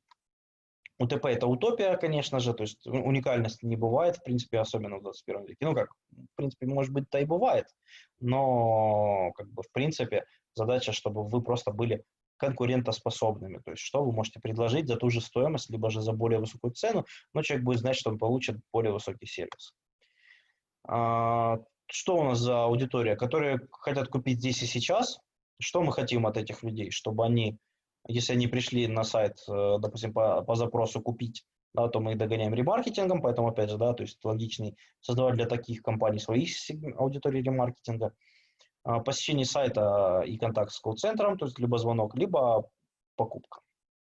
Что мы тут будем делать? У нас, в принципе, тот же набор инструментов, это контекстная медийная сеть, это YouTube, это Facebook, поиск и торговые компании тут уже, да, потому что торговые всегда это уже воронка на этапе do, либо sync, ну, как правило. То есть, когда пользователю уже на поиске показаны товарные предложения с ценой, то есть он, если заинтересован, он кликнет, то есть это уже более такие эффективные рекламы. В общем, что мы в Фейсбуке можем ждать? Это конверсии на сайте, это компании с типом лидогенерации, трафик. Касательно вообще работы стратегии назначения ставок, типа в компании в Фейсбуке, то есть да, нелогично, что они оптимизируются так, чтобы получить наибольшее количество целевых действий для вас. Соответственно, лидогенерация, допустим, на широкую аудиторию, допустим, по интересам, это, как правило, проигрышная тема, поскольку, ну, Facebook будет оптимизировать показ рекламы по тех, кто, скорее всего, заполнит форму. Но чаще всего такие заполнения формы, они идут неосмысленные. Поэтому, допустим, компания с целью лидогенерации в Facebook эффективна тогда, когда у вас уже есть база клиентов. Все это для работы либо с действующей базой, либо для работы с горячей аудиторией, то есть, в принципе, подписчики вашей страницы и так далее. То есть либо lookalike на тех, кто взаимодействовал с вашими публикациями. То есть с этим типом рекламных кампаний тоже нужно быть осторожным, потому что в большинстве случаев просто от моих клиентов поступали жалобы, что лидов-то много, но что-то они все какие-то не такие. В общем, поисковые компании и торговые компании. Что мы хотим в контекстной медийной сети? Тут уже вот мы говорим конкретно о том, почему надо купить сейчас. Разумеется, это ремаркетинг, то есть, ну, опять же, ремаркетинг, мы, в принципе, видим, что, да, со второго-третьего этапа подключается на этапе sync и do, ну, на этапе sync тоже получается, но тут чуть-чуть другой. Аудитория заинтересованных покупателей, lookalike на тех, кто покупал, и особая аудитория по намерениям. Какие списки ремаркетинга нам тут пригодятся? Это брошенная корзина, это, собственно, открыли форму, не отправили. Кстати, на WordPress это очень легко, кстати, делается. Были на сайте за последние несколько дней, несколько раз, допустим, то есть вернувшиеся пользователи и так далее. По поводу, допустим, особых аудиторий по намерениям, мы используем ключевые слова, которые подразумевают уже транзакцию, да, купить, цена, стоимость. Тут можно в одну кучу. В контекстной медийной сети, кстати, да, в группе объявлений тоже должно быть там до 25 ключей, но по-хорошему 10-15. И, опять же, они должны по смыслу быть объединены. В общем, что в Фейсбуке? То есть, опять же, то же самое акцент на конкурентное преимущество. Что касательно таргетинга, то есть тут мы уже более детальный интерес, опять же, мы можем сужать аудиторию поведением на Фейсбуке, то есть активные покупатели. Lookalike самый жирный 1-2%, ну, самый жирный в плане того, что это самый такой четенький lookalike. Те, кто является вашим подписчиком, ну и, собственно, ретаргетинг точно так же, как и ремаркетинг в Гугле. Что мы рекламируем на поиске? Извините. То есть в объявлениях, опять же, должны отличаться ваши посылы рекламные, поэтому, да, вы для каждого типа рекламной кампании, то есть то, что я говорил, у групп объявлений должны быть свои посадочные страницы, должны быть свои креативы текстовые, поэтому, ну, переписывайте, то есть тут уже гарантии, скидки, цена и так далее, то есть уже конкретный. И, собственно, таргетинг на поиске, транзакционные, то есть купить, и еще используем поисковый ремаркетинг, то есть мы берем какую-то аудиторию, ну, можно, в принципе, всех пользователей, потому что для поискового ремаркетинга условия, чтобы в нем находились больше 1000 пользователей, распознанных Гуглом, поэтому, ну, тут можно брать более широкие аудитории и там делать корректировки ставок. То есть мы выбираем наблюдение на поиске и ставим, допустим, плюс 10%, и можем использовать функцию if. То есть if люди, покажу вам попозже.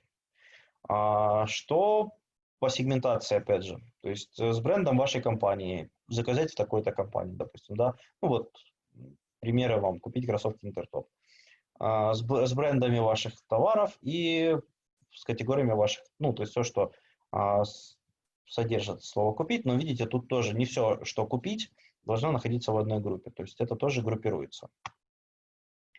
Ну и, собственно, давайте-ка немножечко я отдохну.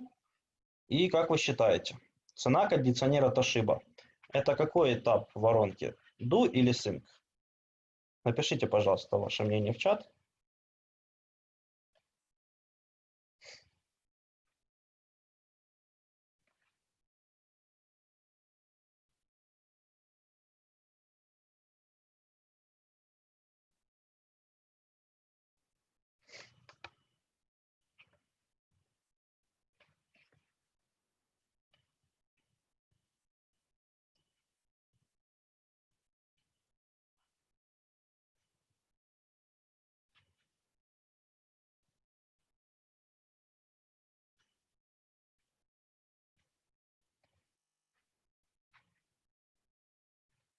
Друзья,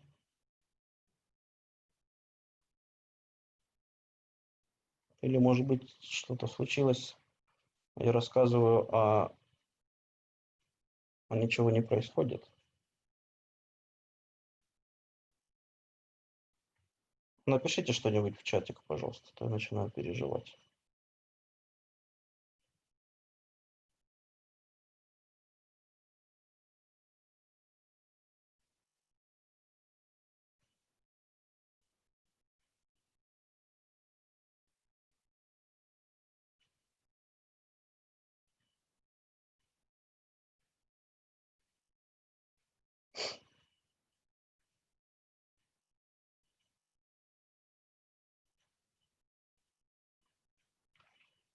Ку-ку, друзья, а скажите-ка что-нибудь, или просто не пойму,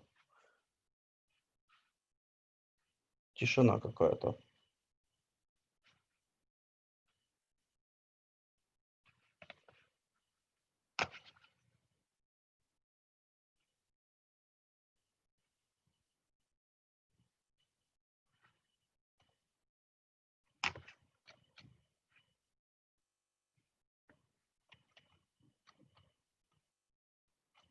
Ну, вроде все есть.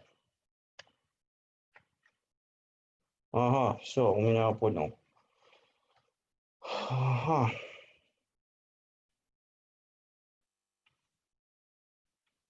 Так, Роман, sync. Ерштус, согласен. Я тоже бы так сказал. Sync, sync, do. Все, ок, мы здесь. Ага, все, понял. Спасибо, Роман. В общем, на самом деле, это вот фиг определишь, честно. То ли человек приценивается, это как вы когда заходите в магазин, да, к вам подходит консультант, вам что-то подсказать, да не, посмотреть, прицениться. Либо когда вы заходите в магазин и уже знаете, что хотите купить, но вы хотите купить как можно дешевле. То есть тут не очень возможно вообще определить, что такое, у меня мышка пропала. Не очень можно определить, собственно, намерение пользователя, но оно одинаково эффективно как на этапе sync, do и sync, и в принципе поэтому на этапе sync мы тоже рассчитываем на получение каких-никаких конверсий. Так, а что у меня с мышкой? Или у меня компьютер завис?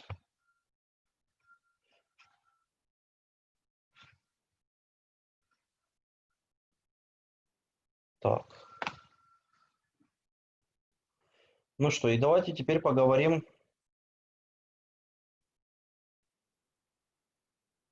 Так, где это я был? Вот. Что, собственно, должно быть на посадочной странице? Это предоставить информацию о преимуществах перед конкурентами, то есть почему вы лучше других. Ну, кстати, вот это вот как специалист по контекстной рекламе вы должны спрашивать у ваших клиентов тоже. То есть, а почему лучше покупать у вас, чем у других, чем вы отличаетесь и так далее.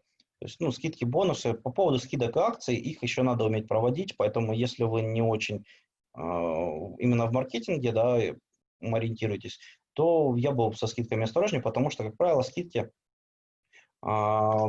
дают всплеск продаж, но после окончания акций они пропорционально дают и проседание продаж. Поэтому, собственно, это для того, чтобы был смысл от скидок, да, их надо еще уметь делать. Идем дальше. Какие коэффициенты, вернее, какие KPI у нас должны быть на этапе do? Это, собственно, коэффициент конверсии в лида. Да, то есть, как ни странно. Количество лидов продаж, если интернет-магазин, да, то есть покупок уже сразу на сайте. Мы оптимизируем нашу рекламу под минимизацию привлечения клиента, то есть, да, чтобы макроконверсия была как можно дешевле. Мы смотрим долю незавершенных покупок, да, то есть, собственно, опять же, наша задача оптимизировать, поэтому тоже важно смотреть из-за юзабилити сайта. Смотрим на доход в Google Analytics CRM, смотрим на прибыль клиента, ну и, собственно, анализируем возврат инвестиций. Что мы делаем на этапе do? То есть мы исключаем аудитории, которые не покупают, исключаем аудитории, которые покупают дорого, то есть, опять же, да, смотрим. Ну и, собственно, ориентируемся на ROI. То есть тут уже на этом этапе хорошо срабатывают автоматизированные стратегии назначения ставок, целевая цена за конверсию, целевая рентабельность инвестиций и так далее. Что, собственно, нужно подытожить на этапе do. То есть мы должны охватить уже самых горячих, готовых купить здесь и сейчас. Пользователи переходят на сайт, контактируют с нами, либо же мы догоняем его ремаркетингом, то есть тут тоже все понятно. Посадочная страница уже максимально такая должна быть продающая, то есть целевое действие должно быть простым и понятным, и, собственно, мы должны перед конкурентами тоже отличаться, ну и, собственно, KPI, который мы отслеживаем, это ROI и так далее. Идем дальше. Вот это вот этап KIA, который в интернет-маркетинге редко кем, собственно, отслеживается, мало кто занимается, то есть, как правило, это если на стороне клиента есть маркетолог, который понимает, зачем это надо, то они, как правило, дают задачу крутить рекламу. А в большинстве, допустим, малого и среднего бизнеса, как правило, на это забивают. То есть элементарно, да, то есть реально показать рекламу «спасибо за покупку», ну, это, собственно, на самом деле будет недорого стоить, но, тем не менее, клиенту будет приятно. Ну и, собственно, проконтактировать с клиентом после покупки – это уже задача не специалиста по контекстной рекламе, но, тем не менее, это задача клиента, но повторно созвониться с ним и спросить, доволен ли он покупкой – это очень важный этап, который, в принципе, во-первых, вы сможете обнаружить, возможно, недовольных клиентов, потому что, ну, часто бывает, что клиент молча недоволен покупкой, и все, он просто больше к вам не обратится, либо еще напишет негативный отзыв. Ну, это в лучшем случае.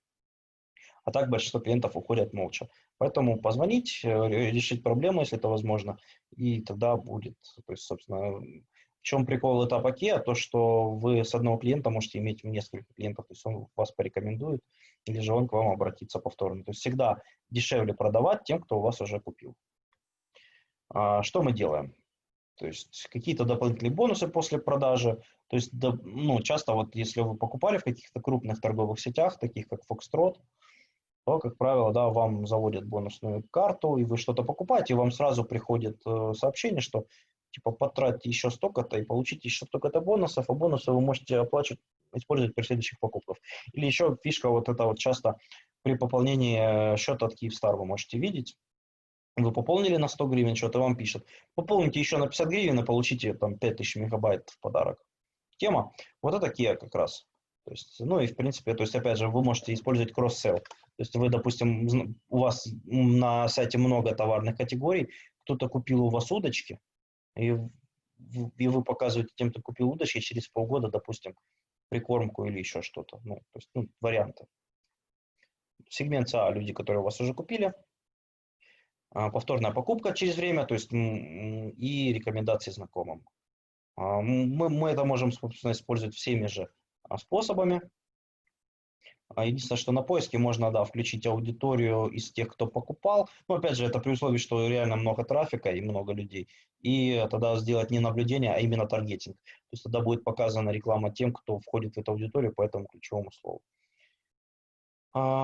Тут, в принципе, для всех рекламных систем все одинаково. Для Google Display, для YouTube и для Facebook. Что нам важно? Списки пользователей, списки ремаркетинга из конверсии, подписчики страницы, ну, тут тоже, да, соу-соу. И, собственно, креатив со спецусловиями, да, то есть если у вас на сайте предусмотрена регистрация, окей, это вообще круто. Если нет, то промокоды, то есть чтобы как-то отслеживать.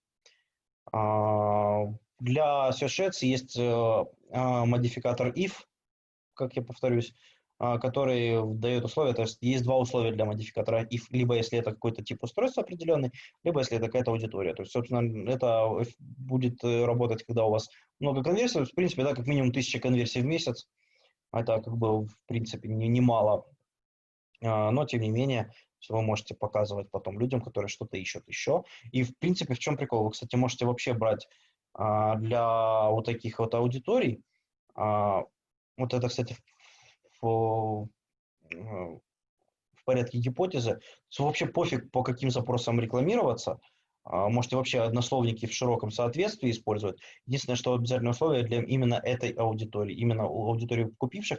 То есть таким образом мы достаем людей, которые что-то у нас покупали, и они что-то ищут еще. То есть и наша задача уже не важно как, но его найти. То есть либо, опять же, знать, что люди еще ищут, и вот так вот. Корректировки ставок для собранных аудиторий и на более широкие ключевые слова от кросс-селл. Дальше. Что мы понимаем под эффективностью? Что мы получили много повторных покупок, что есть отзывы, рекомендации, что в CRM, да, есть такое понятие, как коэффициент движения клиентов, есть жизненный цикл клиента, он растет, то есть ЛТВ, это, ну, грубо говоря, имеет смысл рассчитывать этот показатель, но вообще он возможен только тогда, когда есть повторные продажи. То есть мы понимаем, сколько клиент является вашим клиентом, сколько раз он к вам обращается. То есть он в течение года к вам обращается, в 2-3. И, собственно, задача, конечно же, делать так, чтобы пул потенциальных клиентов постоянно рос, и клиенты оставались клиентами как можно дольше. Ну и коэффициент оттока клиентов, соответственно, тоже уменьшать.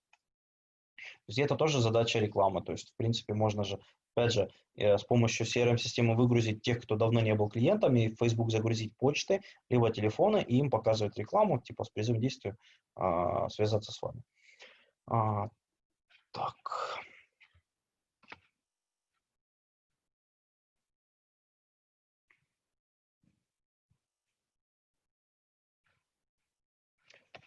Что ж чатик не хочет показать? Сейчас, секундочку.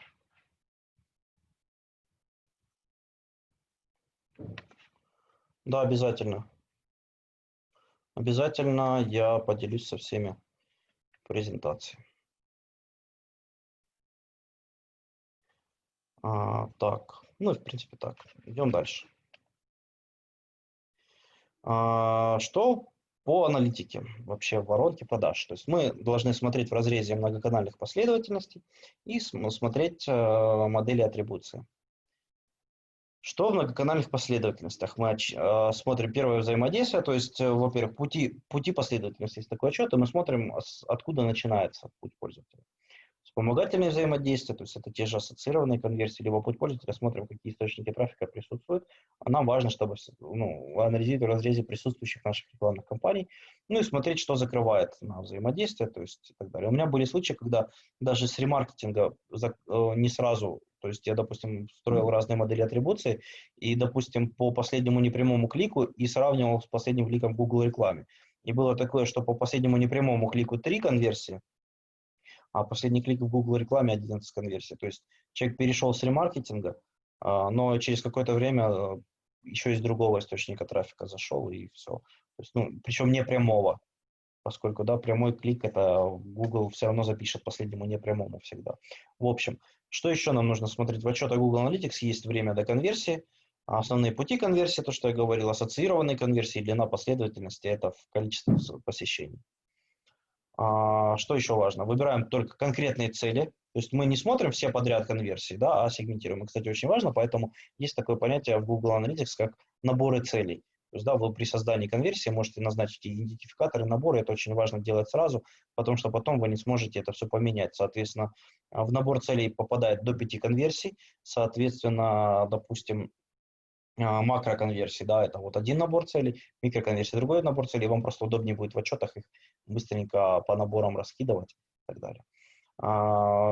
Выбираем срок учета конверсии, который исходит из цикла принятия решения в бизнесе. То есть, в принципе, поправлю то, что еще 90 дней, потому что Google Analytics, окно ретроспективного анализа 90 дней. Ну и, собственно, выбираем нужные сегменты конверсии, то есть анализируем не все в кучу, да, а, допустим, определенные действия. Когортный анализ тоже нам доступен в отчетах аудитории. То есть мы смотрим под разными углами на аудиторию, то есть там ценность распределяется в количествах дней. Ну и все, в принципе. Так, что еще? Если брать эффективность отслеживания контекстной медийной рекламы, то мы смотрим, да, первое, мы можем построить модель атрибуции по первому клику на Google Analytics и смотреть, сколько было конверсий именно по контекстной медийной сети. Вот. Смотрим, опять же, и поисковые кампании, вообще, в принципе, через платный трафик. Но единственное, что с Фейсбуком, там нужно использовать Facebook Attribution, есть инструмент, это, в принципе, отдельный вебинар вообще по этому инструменту, поскольку, допустим, пользователи Facebook, которые перешли на ваш сайт с рекламы, с мобильного устройства, они просматривают ваш сайт во встроенном браузере приложения Facebook, соответственно, это одни файлы куки. Если человек зайдет с мобильного устройства, но через родной браузер, ну, или через другой, это будет два разных пользователя Google Analytics, и, как правило, то есть будет большая доля прямых пользователей, и в Google Analytics мы это никак не рассмотрим. Поэтому тут нужно Facebook атрибуцию, то есть мы туда импортируем, мы в этот инструмент загружаем вообще источники трафика, и чтобы Facebook их распознавал, и потом он будет строить отчеты, то есть именно там мы можем смотреть о взаимодействии других источников трафика с Facebook. Силами Google мы это не сможем корректно сделать. Да, обязательно смотрим, чтобы Google Ads присутствовал в цепочке, ну и Facebook Ads, это если десктоп, это всегда десктоп нормально отслеживается. Что важно понимать по рентабельности рекламы в зависимости от воронки, что по мере сужения воронки будет расти рентабельность рекламы. То есть, грубо говоря, на этапе C расходы будут превышать доходы. То есть, если брать именно рентабельность, то есть, допустим, мы потратили на этапе C $1000, а продаж там мы можем получить едва ли на 100. То есть, это условно говоря. И по мере того, как воронка будет сужаться, и рентабельность будет расти. Но просто в чем прелесть воронок продаж?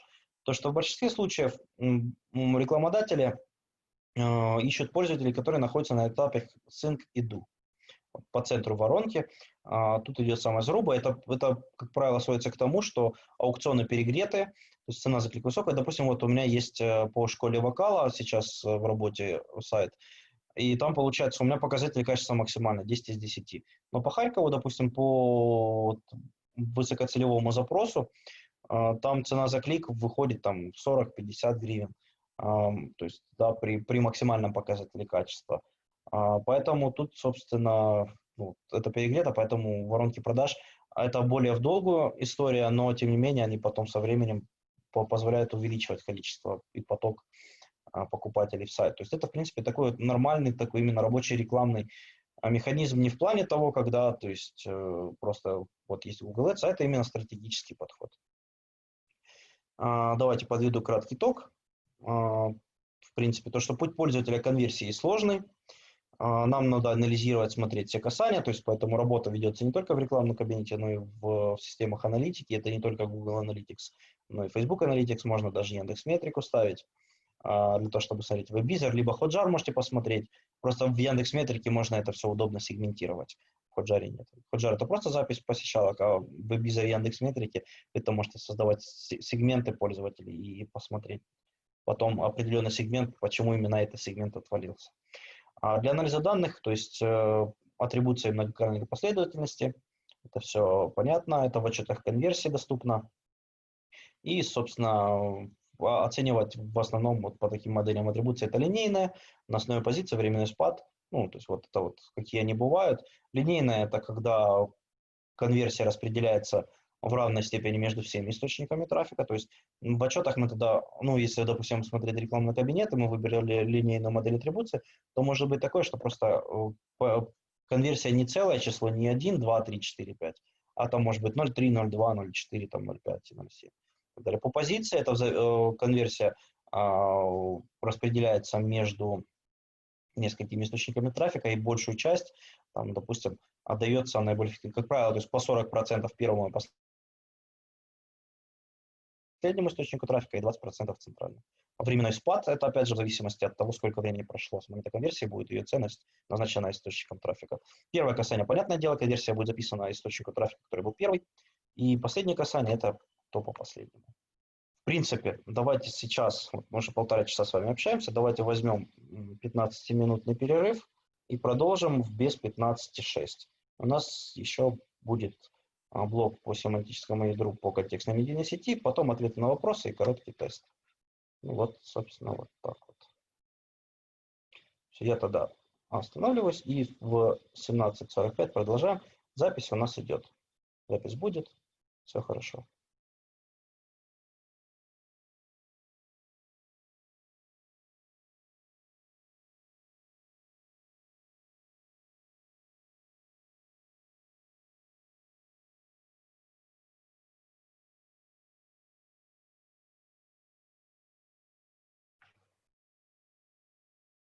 Так, запись у нас идет. Все хорошо, друзья. И давайте тогда начнем с дискуссионного вопроса. Зачем вообще нужно группировать семантику? То есть я думаю, с учетом уже того, что вы услышали по воронке продаж, возможно, вы сможете по-другому предоставить информацию. Да, Дима, давайте ваш вопрос, конечно.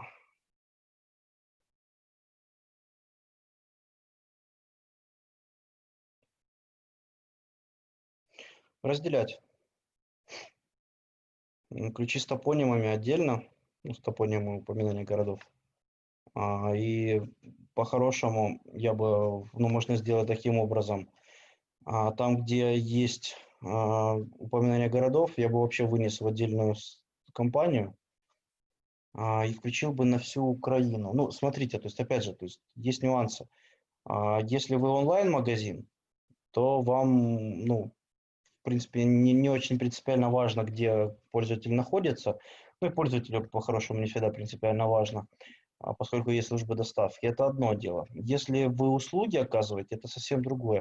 То есть, если, допустим, услуги, то это, ну, возможно, это локальный бизнес. Допустим, вот как у меня есть, опять же, вот школа, вокальная студия, они находятся в Харькове. Я, соответственно, все ключи, которые содержат Харьков, я выделил в отдельные рекламные кампании и пустил на всю Украину, да, но у меня всегда есть Харьков. Это один момент, ну, за исключением неподконтрольных городов украинскому правительству. Я сделал так. И слово «Харьков» я исключил из всех остальных компаний. Но эта компания, которая содержит слово «Харьков», она показывается по Харькову в том числе.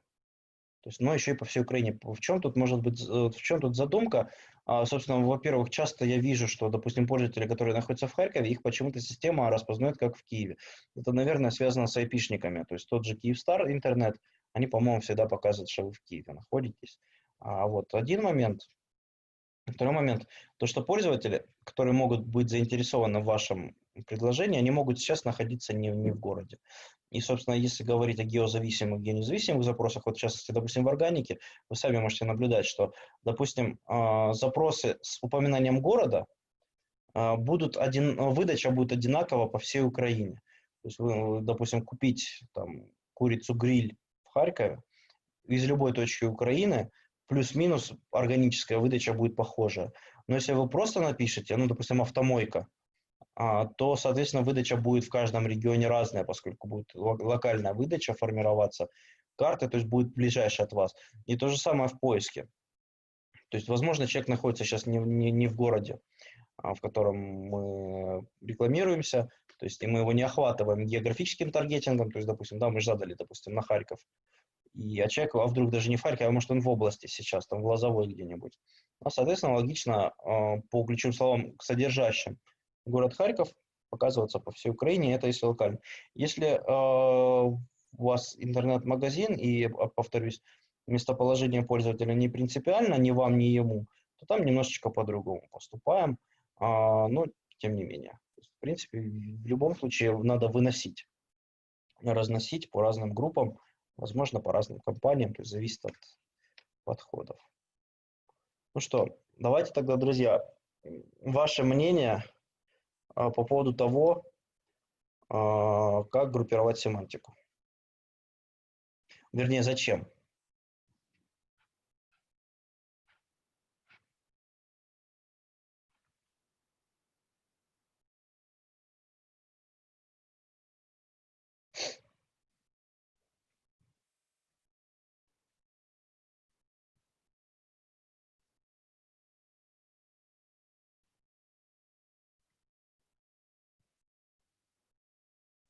Есть идеи какие-нибудь?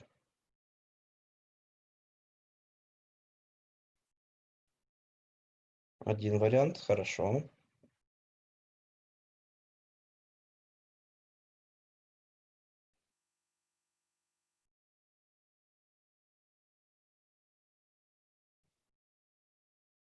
Угу, угу.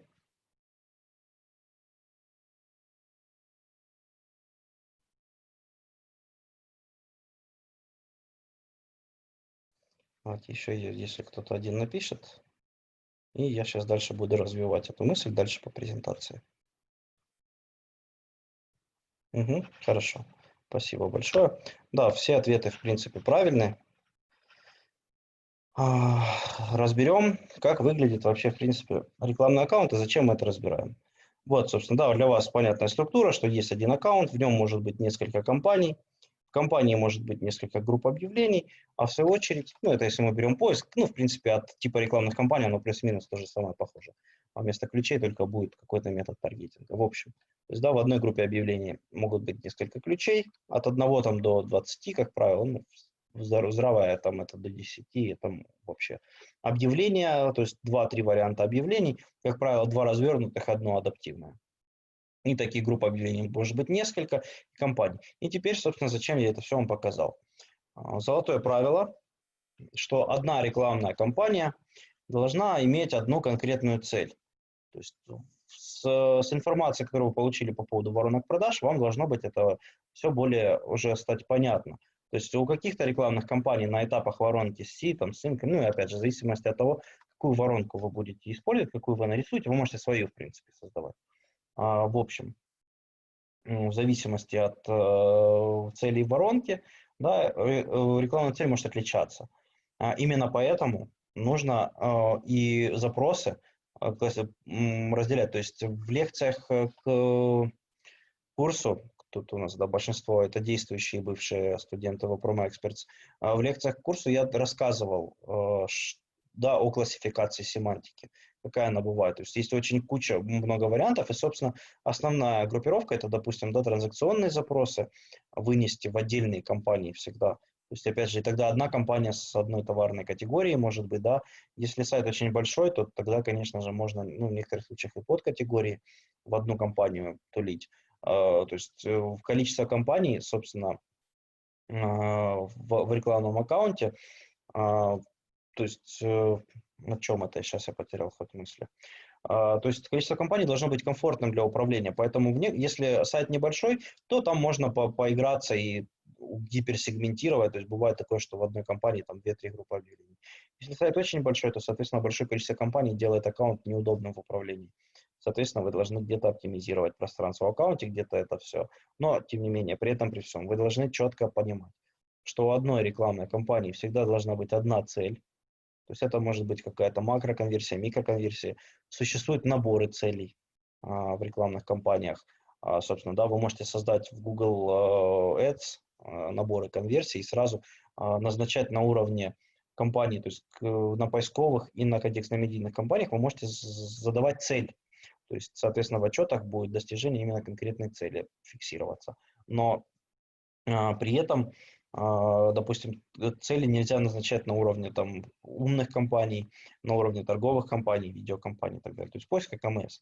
Но при этом, при всем, даже несмотря на то, что в отчетах, допустим, по другим типам компаний будут попадать другие цели, сюда уже будут все подряд цели и макроконверсии, и микроконверсии падать. Тем не менее, я рекомендую всегда, чтобы вы понимали, что вы сегментировали аудитории для показа рекламы. То есть в данном случае идет и поиск, поскольку аудитории на поиске мы цепляем ключевыми словами. Надо разделять. То есть если вы от рекламных этапов компании на этапе C ожидаете вовлеченности, CTR, то есть просто прирост новых пользователей, то, соответственно, вы эту цель задаете, и у вас ключи, либо методы таргетинга, которые соответствуют этой цели, и объявления, как я показывал в презентации, тоже отвечают именно на это, то есть рассказывают о вашем бизнесе, о вас в целом. Дальше. Группа объявлений, в свою очередь, должна иметь один смысл. Что значит один смысл? То есть один поисковый интент, не обязательно поисковый, вообще, в принципе, вы должны понимать, что раскрывается намерение пользователя. При этом, при всем, очень важно, чтобы экономия на кликах, чем выше у вас показатель качества, тем меньше вы платите за клик. Поэтому ключевыми моментами в показателе качества служит CTR и релевантность объявления. Всегда. Допустим, качество целевой страницы не так. То есть, смотрите, вот у нас есть показатель качества, состоящий из 10 пунктов. 1 из 10 вы получаете всегда гарантированно. То есть, это гарантированный минимум, 1 из 10. Остается 9 пунктов. Но при этом, при всем, вот эти 9 пунктов, они не распределены неравномерно. То есть, если мы берем, то есть оно не по 3, получается не 3, там 3 показателя качества целевой страницы, 3 CTR, 3 и так далее, а получается так, что 3,5 и 3,5 это CTR и релевантность объявлений, соответственно, показатель качества будет 8 из 10 чаще всего. И 2,5, 2, вернее, это качество целевой страницы. Соответственно, релевантность объявлений это то, на что мы всегда влияем с помощью группировки. Почему с помощью группировки? Потому что на одну группу объявлений, по смыслу должно быть допустим, минимум 2 объявления, где вы тестируете разные призывы к действию, разные варианты описаний. Но, тем не менее, смысл у этих 2 объявлений должен быть всегда один и тот же.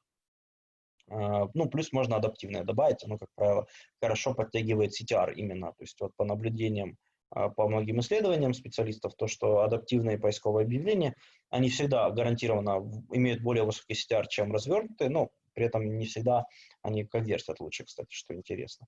В общем, поэтому задача группировать ключевые слова, чтобы они были схожи, всегда отвечали один смысл, то есть одна группа должна раскрывать именно одну какую-то смысловую нагрузку раскрывать. И слова, фразы между собой должны быть максимально тесными. И, опять же, бывает такое, что длина ключевого слова меньше 30 символов, вернее, больше. Вы можете вставлять в заголовки ваши ключевые слова, но, опять же, когда у вас в группе несколько объявлений, соответственно, если вы просто напишите какой-то заголовок, то постановки не будет. То есть, может быть, вы какой-то ключ напрямую пропишете, но это не значит, что другой ключ туда подставится. Для этого нужно использовать подстановку ключа, динамическую постановку ключа с помощью фигурной скобочки и слова keyword. Тогда в заголовок будет подставляться ключ, по которому был вызван показ. А также, если ключ не помещается в 30 символов, то есть заголовок, тогда вы можете использовать текст по умолчанию, который по-хорошему должен максимально раскрывать все ключи, которые входят в эту группу, на всякий случай, чтобы, если будет показываться текст по умолчанию. Таким образом, вы добиваетесь максимального релевантности объявлений и CTR, то есть CTR, потому что будет под жирным подсвечиваться поисковый запрос пользователя, если он совпадает с ключом. Теперь давайте сейчас мы разберем вопросы по семантическому ядру, и потом разберем, скажите, разберем ваши вопросы.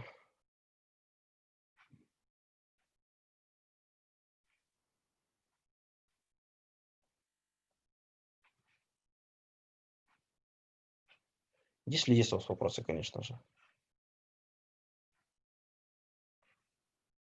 Если нет, то поставьте, пожалуйста, минус в чат, и тогда мы пойдем двигаться по контекстной медийной сети.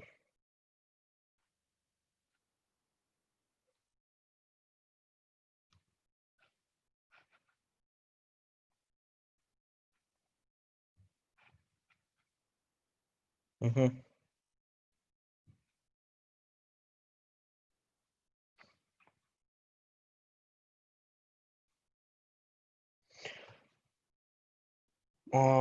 Настолько, то есть, ну, вообще, по-хорошему, все ключи в одной группе должны быть максимально похожими. То есть, ну, вы можете, в принципе, не группировать.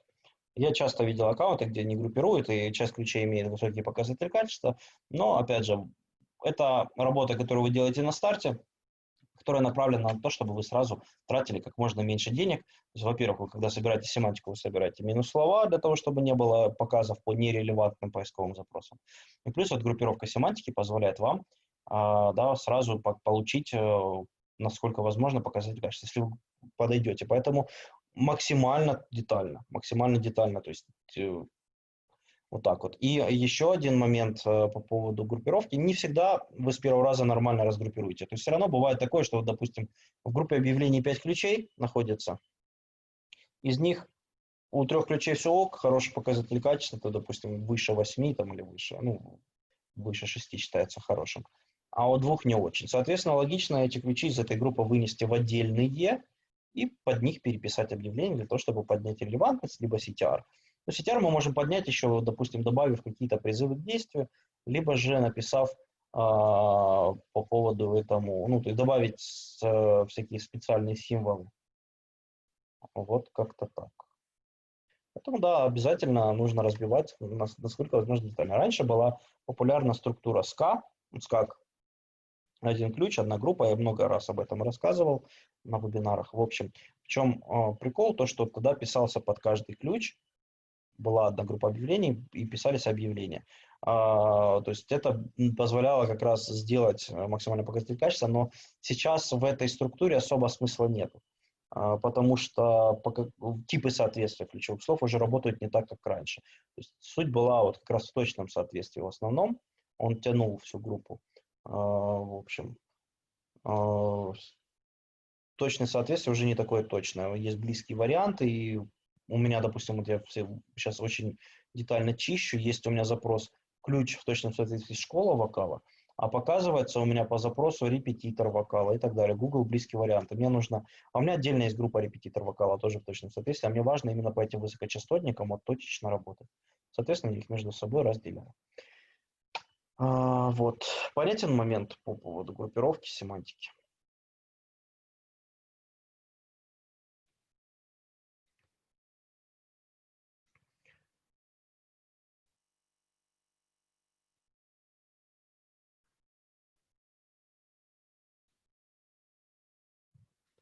Погнали дальше.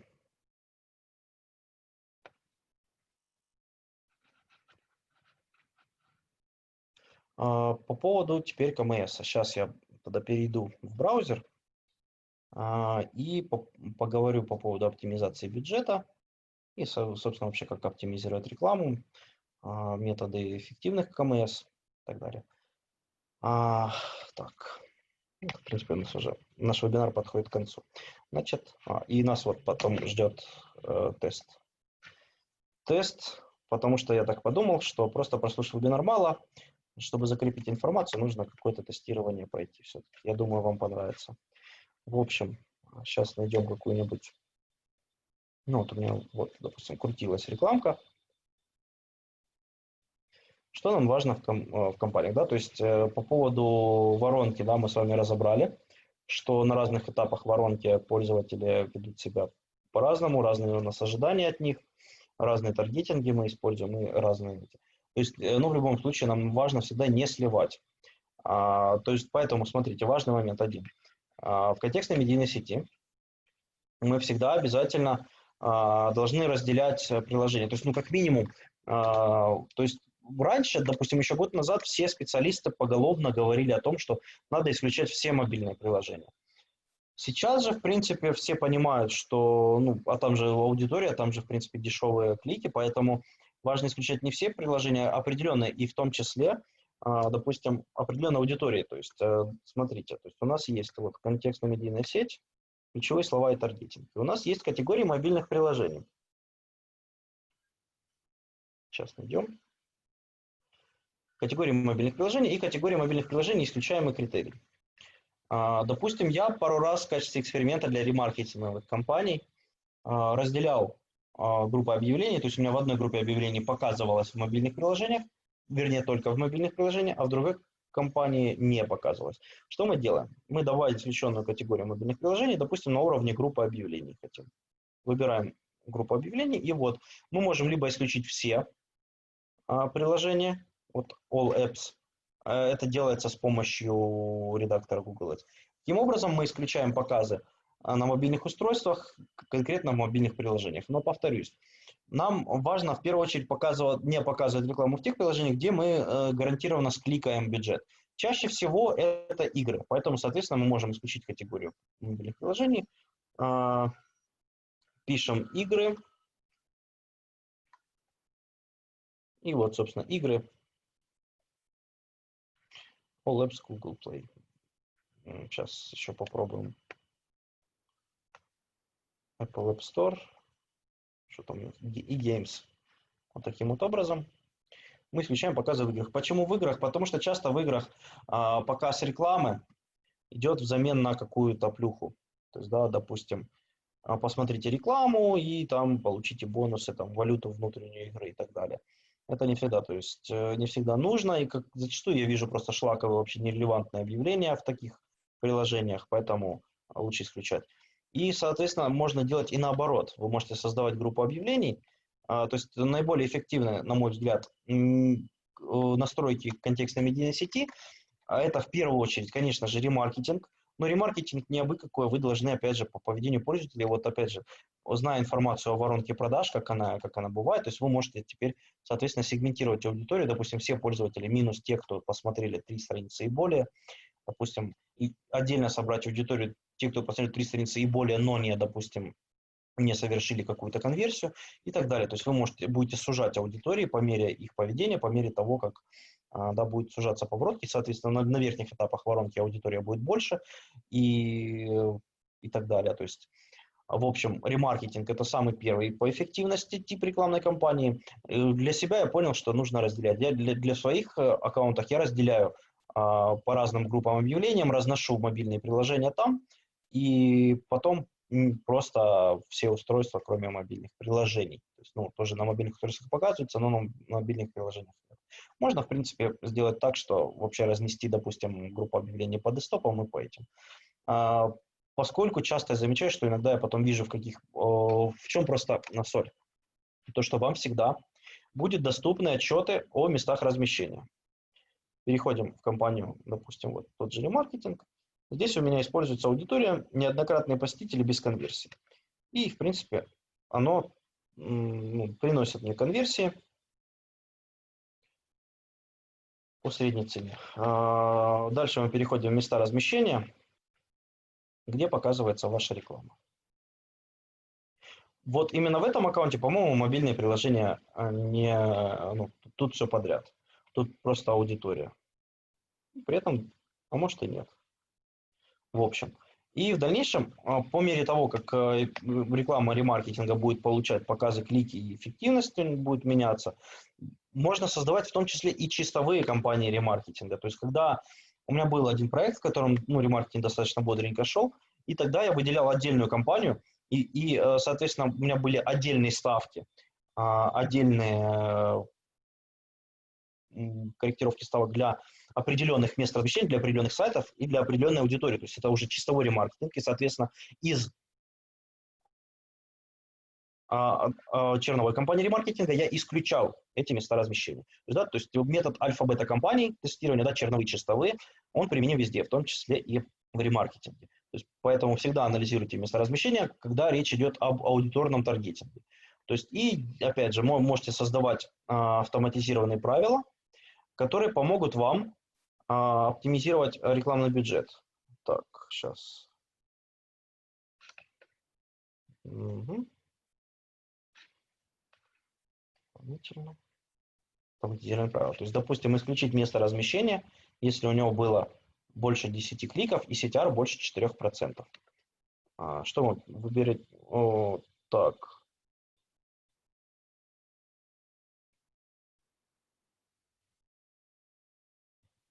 Не здесь сейчас. Что-то я потерял. Сейчас, секундочку.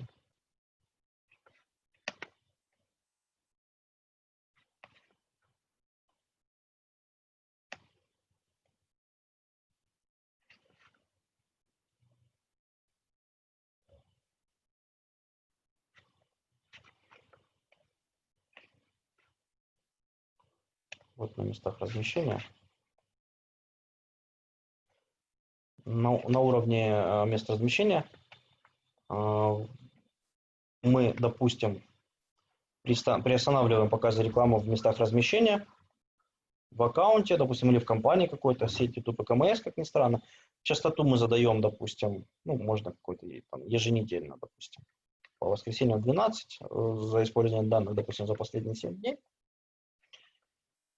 Что мы делаем?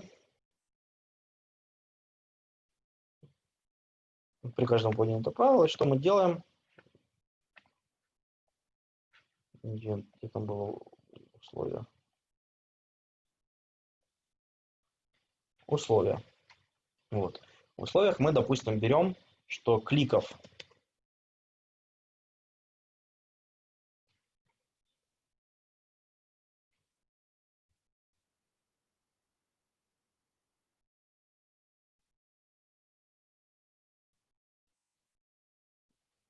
взаимодействие, так, эффективность. Клики, допустим, больше 10, и CTR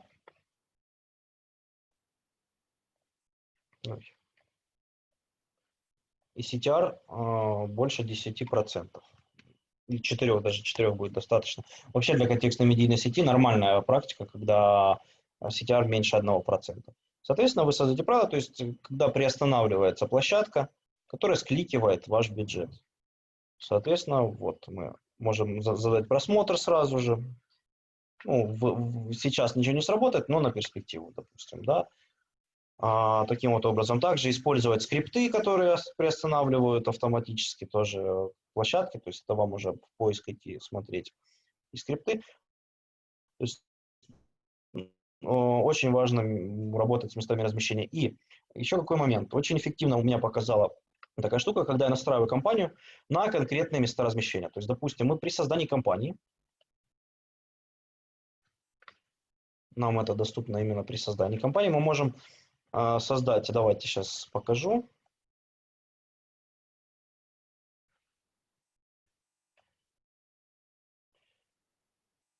Не будем создавать объявления пока что. Допустим, цель не укажем. Укажем стандартная медийная компания.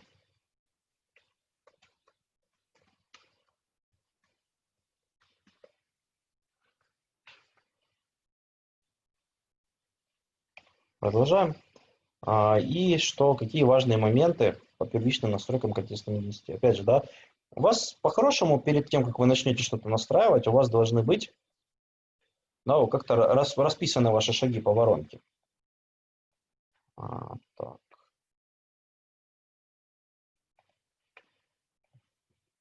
Люди, находящиеся в целевых местоположениях, и люди в исключенных. То есть это как мы будем исключать. Название пока не буду указывать.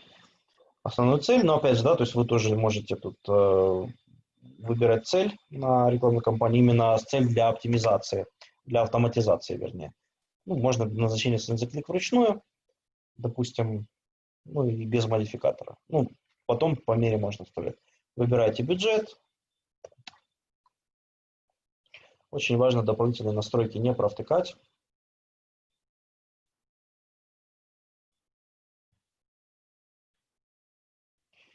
Ротация объявления. Ну, поскольку адаптивные будут показываться, поэтому тут нет. А если у вас несколько вариантов баннеров будет отрисованных, то, конечно же, не оптимизировать, чтобы понять вообще, что лучше работает. Расписание показов, ну, если есть какие-то нюансы, то указывайте, если нет, дата начала, дата окончания понятно. Устройства тоже все понятно, ну, если вам важно показываться на определенных устройствах, то есть тут уже. И вот ограничение частоты показов. То есть, если, допустим, вы работаете на ранних этапах воронки, то тут, конечно же, можно разрешить Google определять, как часто будет показываться ваше объявление. То есть не ограничивать показы одному пользователю. По мере того, как вы будете сужать воронку, конечно же, лучше уже ограничивать показы. То есть просто в чем прикол? Чем вы больше ограничите показы, тем больше количественно показов будет, но не в разрезе уникального пользователя. Допустим, до одного в день мы берем, и показы должны увеличиться сейчас. Они упали.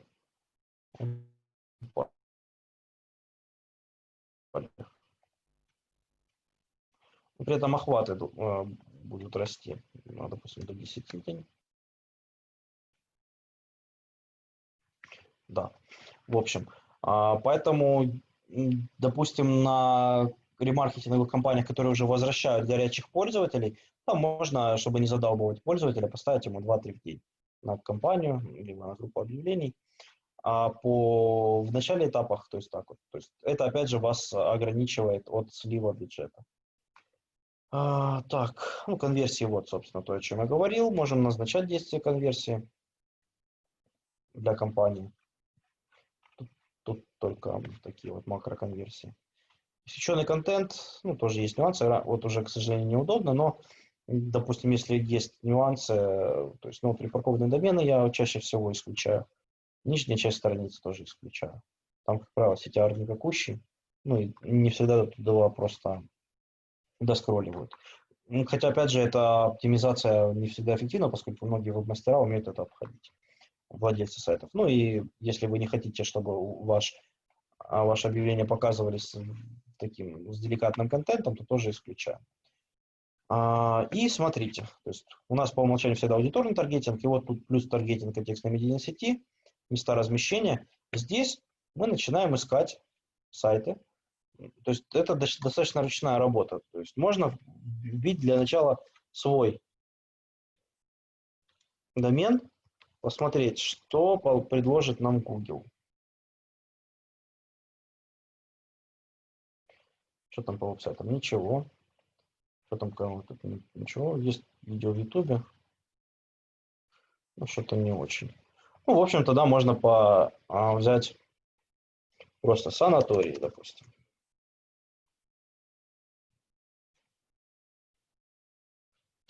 И вот есть веб-сайты. Мы можем сначала сейчас все добавить, потом вручную их изучить на предмет того, насколько они целевые. То есть, поскольку мы показываемся конкретно украинцам, нам, в принципе, не важно, там, com.ua или ru, либо dn.ua. Главное, ну, поскольку, да, этот сайт могут посещать разные люди. Важно, да, понимать контекст этих сайтов. То есть, это первый метод. То есть, когда мы вручную выбираем места размещения. Но в любом случае, чтобы не сливать бюджет, в дальнейшем мы должны исключить показы в определенных темах. Это, в частности, показы в темах игры. Ну, если у нас аудиторный таргетинг. Вот, да, ну, в принципе, на местах размещения пофигу, потому что тем там и так не будет. Потому что мы уже выбрали. Но если мы аудиторный таргетинг используем, особую аудиторию по намерениям или там, по интересам и так далее, то в любом случае надо исключить темы, то есть чтобы не показываться на тематике сайтов, посвященной играм и еще образованию, работе и так далее. Ну, если у вас не предусмотрено обратного. Соответственно, это мы тоже можем исключать. Ну, уже в самой компании можем это сделать в Ads-эдиторе. Допустим, темы исключаемый критерий, добавить исключенную тему, допустим, на уровне компании. И что мы игры берем. Новости, ну, тоже такое, на самом деле, можно и это. И работа и образование. То есть, ну, вот, как правило, я эти тематики исключаю. Вот еще почему-то сюда попало. То есть это делается уже в Edge-эдиторе. То есть это проще, чтобы он не лазить. То есть, а тут вы вручную добавляете сайты, можете попробовать добавить еще, допустим, каналы YouTube, просмотреть их. То есть это такая ручная работа, вы просматриваете каждый сайт вручную. Это первый метод, и часто он приносит реально хорошие результаты. То есть охват маленький, но максимально целевой. Следующим этапом тоже, похожим с этим, служит размещение на сайтах по тематикам. То есть, допустим, вы знаете, на каких сайтах, каких тематик будет актуально показывать ваше объявление. Как правило, они должны соответствовать тематике товара, да, то есть, если, допустим, это обогреватели, то это сайты, посвященные отоплению и так далее. Там показываете, ну и опять же, да, темы, это один таргетинг, то есть когда Google определяет тему сайта и показывает, но все равно вам нужно потом анализировать отчет о местах размещения ваших объявлений, анализировать их, смотреть, чтобы не скликивали, смотрите, анализируйте поведение и потом уже вносите изменения в рекламу. Касательно аудиторного таргетинга, то есть, опять же, если на этапе воронки C и Sync, то мы исключаем, допустим, всех посетителей сайта, либо всех посетителей сайта без конверсий, в зависимости, да, уже для того, чтобы охватывать максимальное количество новых пользователей. Таким вот образом мы работаем. Ну, и KPI у нас другие совершенно. Вот как-то так. Как быстро создавать объявление? То есть мы можем создавать тут объявление, но я вам скажу, что часто это бывает очень долго. То есть пока интерфейс прогрузится, вот смотрите, добавить изображение. Ждем, ждем. Потом сейчас пока добавим, пока оно подгрузится, пока тут оно предварительно просмотрим. В общем, сплошной геморрой. Давайте подождем, чтобы это было наглядно. Ну, вот грязевые ванны у нас тут есть, да, что плюс выбрать, как мы это выбираем. Ну, в общем, такое. Можно так сделать. Можно пойти по другому пути. Можно не создавать объявление на этапе создания компании. Вы просто, допустим, выбрали места размещения, создать компанию. Я ее сейчас не буду создавать. Просто есть, допустим, два рабочих для меня сайта. Это Pixabay. Это бесплатная биржа изображений. То есть вы тут можете использовать. И Canva. Ну и Paint еще. Допустим, надо добавлять, ну, Google рекомендует добавлять логотип, но не всегда у компании есть логотип. Соответственно, я как поступаю часто, если нет логотипа, и, соответственно, ну, разрабатывать его никто не собирается, ни я, то есть никто либо другой. Мы переходим в стандартные Windows приложения, в Paint, допустим, и пишем название компании здесь просто. Торг. Давайте сейчас попробуем. Торг. Черметпрод.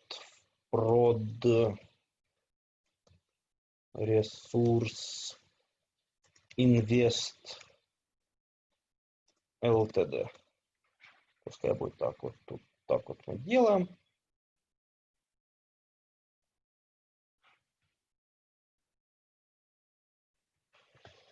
Пускай такое.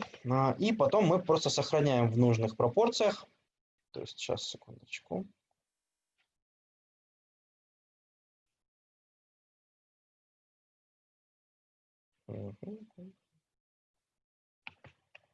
Допустим, логотип. У нас есть прямоугольник, допустим. 1200 на 300 мы должны сохранить. Соответственно, что мы делаем? И сохраняем 1200.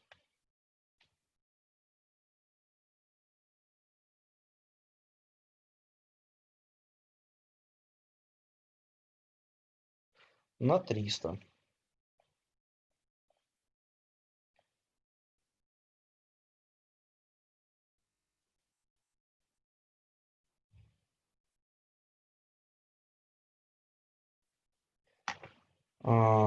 Так.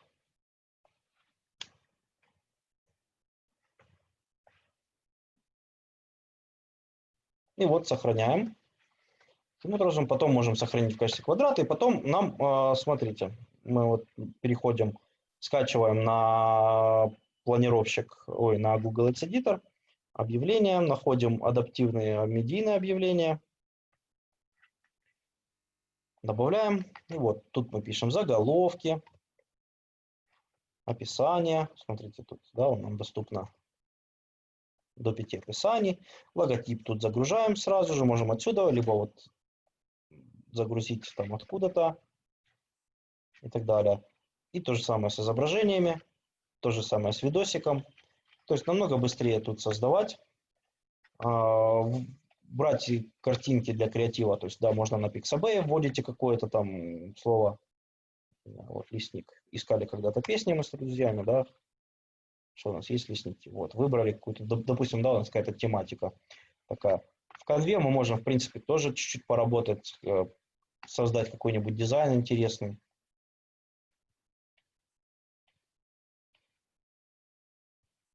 Тут много предустановленных дизайнов. Очень важно, в принципе, требования к баннерам, к изображениям, что в Фейсбуке, что в Гугле одинаковые. Текста должно быть не больше 20%. И еще очень важно текста размещать максимально по центру, потому что иногда, в зависимости от плейсмента, изображение может быть обрезано. Поэтому, во-первых, постарайтесь, то есть на объявлениях минимум текста, на картинках, а текст у вас, собственно, и в адаптивных есть. Еще какой момент такой неочевидный. Для поиска хороших мест размещения вы можете, допустим, когда у вас компания уже хорошо на поиске отрабатывает, вы меняете тип компании на не просто поиск, а включаете контекстно-медийную сеть в этом типе компании. И через время у вас в поисковых компаниях появится отчет тоже места размещения, вы можете посмотреть, где показывались. Отличие просто, допустим, ОКМС в том, что да, оно показывает на сайтах, которые релевантны этому ключу, но просто видимость, допустим, текстовые объявления в КМС, они всегда менее заметны, чем адаптивные. Но при этом, кстати, еще такой прикол, допустим, вы можете добавить даже и, кстати, почему бы и нет, можете добавить к контекстно-медийным объявлениям и развернутые текстовые объявления. Прямо в контекстно-медийной сети. Вы можете тут писать, и они будут показываться. То есть это, в принципе, тоже вариант, когда охватить нужно какие-то специфические площадки. Тоже, единственное, что мы помним, что все равно, что текстовые объявления в КМС, они не всегда заметны. Но, опять же, вы можете использовать всякие спецсимволы, смайлики. Единственное, что автоподстановка тут не будет работать, кейворды всякие. Поэтому тут уже пишем текста, то есть вот таким вот образом. В презентации я указал размеры, соотношения по изображениям. И теперь ответы на ваши вопросы. Подождите, да, ответы на ваши вопросы, а потом еще тест.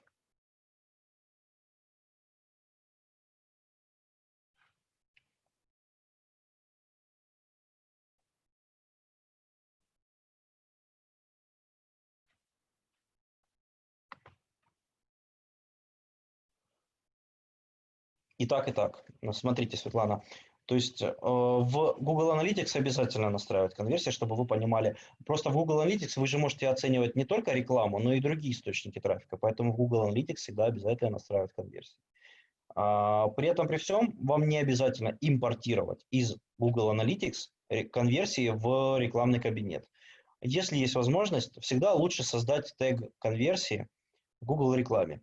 По этому поводу у меня в блоге есть целая публикация. Я вам сброшу.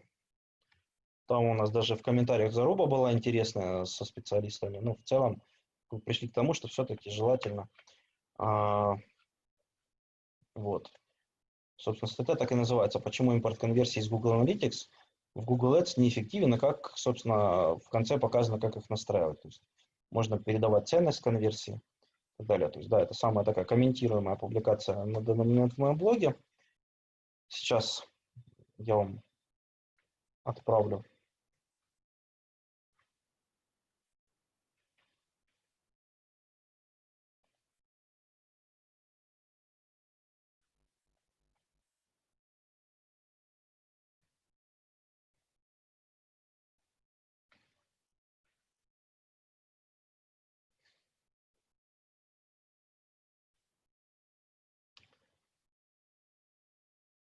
вам не нужно конверсии на это настраивать. Вы же можете видеть отчеты об расширениях, были ли по ним клики или нет. Собственно, были ли звонки по ним. Если кликнул на номер телефона и звонки, то, к сожалению, в Украине это недоступно. Но если вы можете у сервиса колл-трекинга попросить, чтобы выделили отдельный номер телефона, который вы будете использовать конкретно в расширениях. Я так иногда делаю, когда позволяет бюджет клиента. Я заказываю еще у колл-трекинга отдельный номер телефона, можно несколько даже, в принципе, если, опять же, там, по-моему, в месяц тот же МТС, там 50 гривен в месяц стоит один номер, да, и вы знаете, что он размещается у вас только в расширениях. Ну, а были ли клики или не были ли клики, у вас есть отчет объявления, расширения.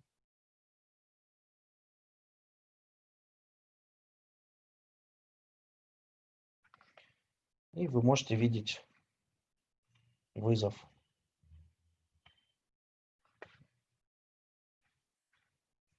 Забанен, кстати, забанен у меня номер телефона. Местоположение. Или нет, сейчас. Вот видите, именно как вызов вы не отследите. Отклонено, да. Вот видите. Ну, то есть это надо списываться. В общем, ну а по поводу дополнительных ссылок, вы уже там как-то в чате нашем писали, да, выпускников, что у нас есть вот именно отчет по дополнительным ссылкам, как ни странно. И видите, какие ссылки работают, какие нет.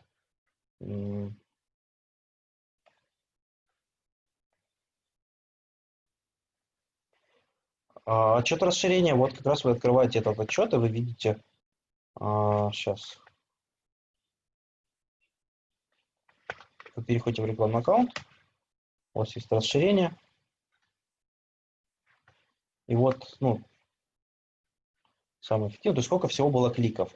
В разрезе конкретного объявления и конкретного расширения вы так не построите, но и смысла нет такой детализации на самом деле. Можете просто видеть в среднем, какой CTR по объявлениям, у которых было это уточнение, ну и так далее. То есть, собственно, вот вы переходите сюда и расширение. Кстати, тут от аккаунта к аккаунту интерфейс меняется, блин. Вот клацайте на уточнение, опять же, вот у вас.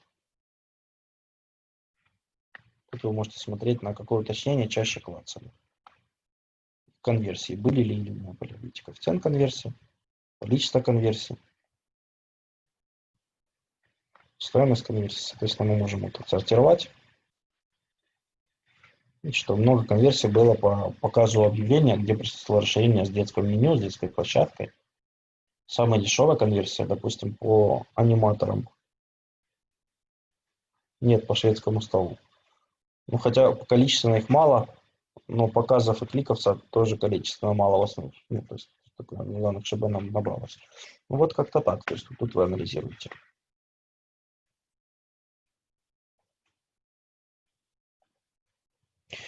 И так, то же самое. То есть, в чем просто разница? Тег рекламы, тег динамического ремаркетинга Google рекламы, он цепляет только тех, кто был с рекламы. Тег Google Analytics позволяет цеплять всех пользователей, которые по вашему признаку попали в Google Analytics. Но есть нюансы. Обмен данными тега Google рекламы с Google рекламой самой происходит быстрее, практически, ну, можно сказать, мгновенно. А импорт данных из Google Analytics в Google рекламу происходит в течение 48 часов. Поэтому, соответственно, допустим, на аудитории, ну, допустим, сегодня-вчера, кто там, да, посещал сайт, можно использовать аудитории из ремаркетинга Google рекламы. А для более таких аудиторий более точных, когда у вас больше данных собралось. Потому что при чем Google Analytics, то вы можете по многим признакам собирать аудитории, но такие аудитории будут собираться дольше. Соответственно, тут фактор времени не так важен, как быстро эти данные будут импортироваться из аналитики в рекламу, но вы сможете создавать такие очень интересные нестандартные списки ремаркетинга, и, собственно, это все использовать. Поэтому тоже рекомендую и так делать, а потом уже для разных целей использовать разные источники для ремаркетинга.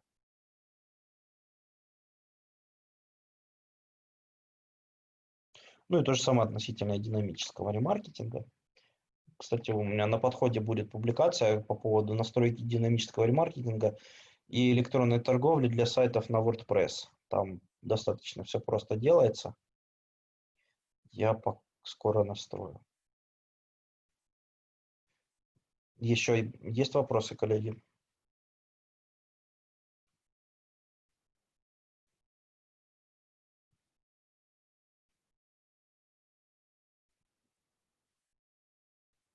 Выше. А как отличить, когда был клик по номеру или сейчас? Вот, спасибо. Какие могут быть основные конверсии на сайте услуг, продажа проектных работ, что настраивать? У вас должны быть какие-то элементы, так называемый call to action, то есть, да, элементы с призывами к действию. То есть должны быть формы обратной связи. Настроить отслеживание формы обратной связи тоже, есть много разных способов. С помощью того же Google Tag Manager, то есть вы можете самостоятельно настроить конверсию на заполнение формы.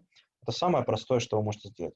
Вы можете добавить на сайт виджет онлайн-чата и фиксировать. То есть задача вот всяких этих виджетов, хоть многие говорят, что они раздражают, но они работают и они позволяют вам перевести вот эти вот показатели в количество, да, то есть замерить, сколько было посетителей, сколько взаимодействовало и так далее. Виджет заказа звонка, трубочка, не показывается у меня на сайте сейчас, тоже очень важная такая штука. Потом, то, что добавить, то, что можно замерить. Ну и если у вас подразумевается, что много заказов идет по телефону, то тогда, конечно же, нужно отслеживать с помощью динамического колл-трекинга, то есть это дополнительная услуга. А еще я бы сделал, то есть, опять же, нужно, чтобы программист поработал, чтобы вы могли отслеживать клики по номеру телефона. Смотрите. То есть номер телефона должен быть кликабельным. Он размечается как ссылка, как правило. Вот мы клацаем и переходим в набор номера. Если с компьютера, то он предлагает на мобильное устройство перевести. Если вы с мобильного клацаете, то сразу будет идти в набор номера мобильного устройства. Ну и вот тут опять же, смотрите, формы есть. Ну и опять же, для понимания, насколько заинтересованы пользователи, если это лендинг, то обязательно скроллинг, глубину скроллинга нужно отслеживать. Можно точную длительность сеанса отслеживать. По этому поводу у меня есть в блоге по поводу точной длительности сеансов публикация. А по поводу скроллинга есть на YouTube-канале у меня видео. То есть как это сделать легко и просто самостоятельно.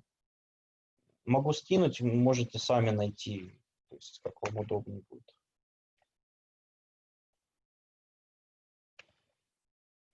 Ну и продажа проектных работ, я подразумеваю, что там, скорее всего, будет несколько раз пользователь к вам заходить, прежде чем будет что-то покупать. Поэтому тут, возможно, нужно будет даже и настраивать ремаркетинг на тех, кто к вам уже звонил. То есть тут более глубокий.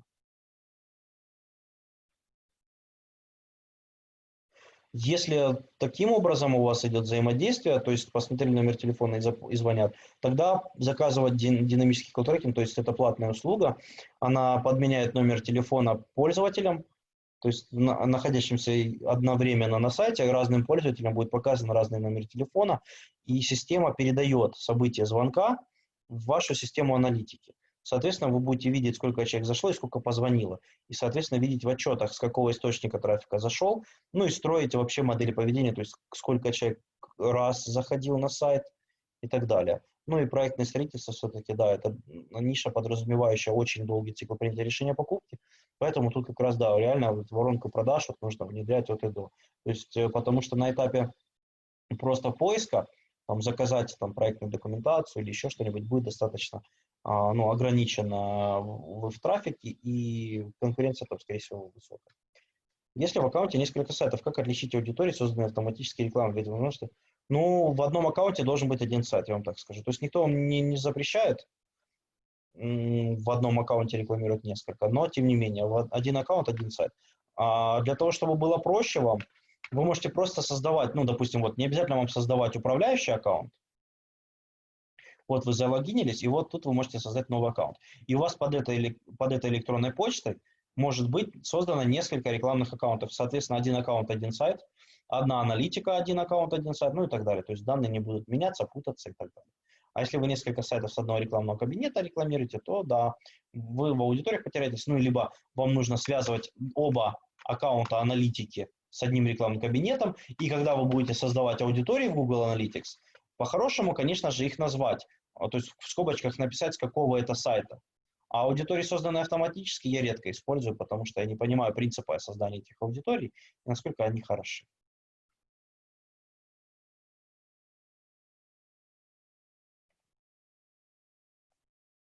Ну и по поводу 10 раз заходит, 100 раз заходит. Да, то есть, ну, все равно, но вам нужно понимать, что привело первый раз пользователя на сайт из этих 10 раз. Поскольку, да, ну, что-то же, то есть без первого касания не будет всех остальных, поэтому однозначно нужно понимать, что первый раз привлекло пользователя на сайт. Какой источник трафика его закрыл на продажу. То есть смотреть отчеты, смотрите, у нас есть отчеты конверсии. Ну, опять же, они должны быть у вас настроены, и звонки в том числе. Есть многоканальные последовательности, и есть, допустим, основные пути конверсии. То есть где мы можем видеть пути пользователя в разрезе трафика.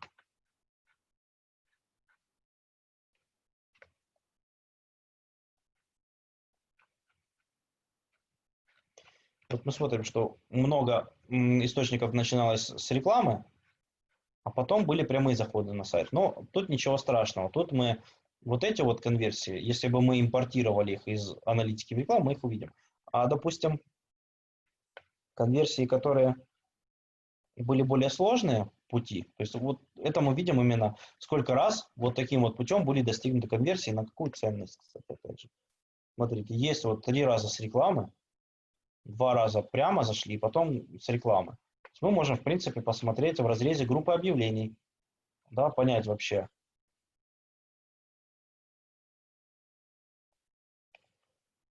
Реклама, допустим, последовательность. Ну, допустим, начать с компании, посмотреть, какая компания первый раз привела. Ну, тут торговая компания нормально. Начали с визитниц, купили вообще ремни, что интересно, да, то есть такое бывает. Ремни умная торговая Украина. По 2 раза приходили. Блокноты, ну, то есть, в принципе, смотрите, тоже начали с визитниц, а купили портмоне и кошельки, ну, вернее, закрылись. Далее тут можно смотреть. Мы можем смотреть вот тут в отчете время до конверсии. Сколько дней, ну, для этого по-хорошему, конечно же. За такой вот промежуток времени. И вот мы видим, что да, есть тут 74% конверсии совершается в первый день, ну а потом дальше оно, видите, до 90 дней. Длина последовательности. Это количество взаимодействий пользователя до совершения, ну, оно ограничено 12, но тем не менее тоже мы видим. И вот инструмент сравнения моделей атрибуции. Можем тут сразу построить. Допустим, последний непрямой клик возьмем, сравним с последним кликом в Google рекламе. И мы хотим увидеть, допустим, по рентабельности. Вот мы смотрим, что, допустим, вот за этот период мы на Google рекламу потратили 65 тысяч. По последнему непрямому клику у нас заказов получилось на 173 тысячи. А по последнему клику в Google рекламе на 180 тысяч. Совершенно, как бы, ну, 7 тысяч тоже большая разница. То есть на 3%. Ну, но на разных проектах эти атрибуции работают по-разному. Тут мы можем посмотреть, допустим, как влияет Google реклама на прибыль, когда она служит первым источником продаж. Ну и в принципе мы тут видим, что, ну, как первый канал, она тоже достаточно много приносит денег. То есть тут однозначно везде мы видим, что компании окупаются минимум в 2 раза. То есть вот мы потратили 65 тысяч, то есть мы 100% отбили и еще сверху 160 заработали. Ну, именно по заказам через корзину. Вот как-то так. Поэтому, ну, то есть нужно смотреть, анализировать. Ассоциированные конверсии можем смотреть этот отчет. Тут показано, сколько конверсий было по последнему клику, то есть когда этот источник рекламы был закрывающим, и сколько было конверсий, когда этот источник трафика взаимодействовал с другими. И тут мы можем видеть в цифрах, то есть вот это вот показатель, то есть значение близкое к нулю показывает, что этот канал является преимущественно последним, а ближе и выше к одного, что это вспомогательный. Ну вот, и тут превышает 1, то есть Google реклама служит и как вспомогательный в том числе. Соответственно, вот так вот. Ну и тут мы можем смотреть, допустим, на анализ вспомогательных действий, то есть, а тут мы можем посмотреть на анализ первого действия, то есть тут, соответственно, сколько было конверсий, когда Google с первого раза закрылся, и сколько по последнему. Вот так. Вернее, сколько конверсий случилось благодаря тому, что Google был первым источником трафика, но мы видим, что в принципе 43% всех конверсий на сайте. А конверсиями у нас тут принято считать только транзакцию в этом представлении. То есть это только заказ через корзину. Соответственно, почти половина всех конверсий произошли благодаря Google. Вот как-то так.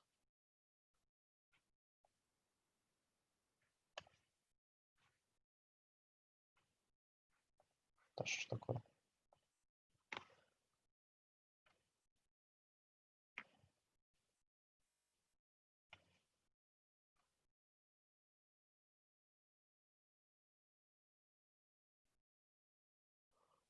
Можно, смотрите, если у вас настроена расширенная электронная торговля с категориями, то, конечно, сейчас давайте посмотрим.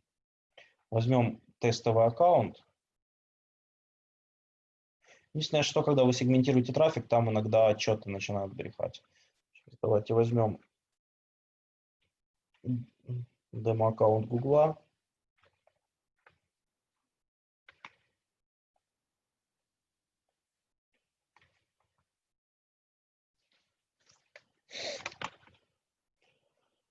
И смотрите, у нас есть по конверсиям электронная торговля. Допустим, давайте мы для начала посмотрим эффективность, допустим, товаров. Мы переходим на этот отчет. Тоже как работать с отчетами, у меня в блоге есть статья, по-моему, можете почитать. Вот у нас есть категория товаров расширенная электронная торговля. Тут мы посмотрели, допустим, категорию товаров, которая больше всего, вот, ну, допустим, вот эта вот категория. Соответственно, мы можем создать сегмент.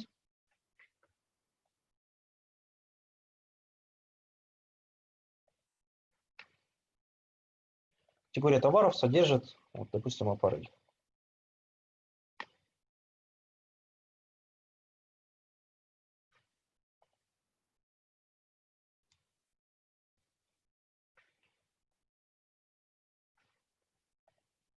Точно соответствует, допустим, давайте сузим. Ну, вот, и мы, в общем, таким вот образом создаем. И потом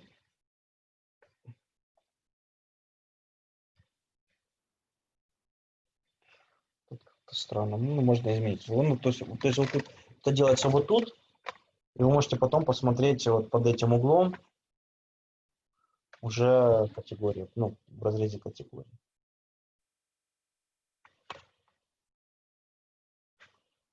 Вот, да, вот. Отлично. И вот опять же, кстати, что интересно, мы построили сегмент, который содержит в себе все товары, содержащие аппарель. То есть мы можем, в принципе, построить сегмент, допустим,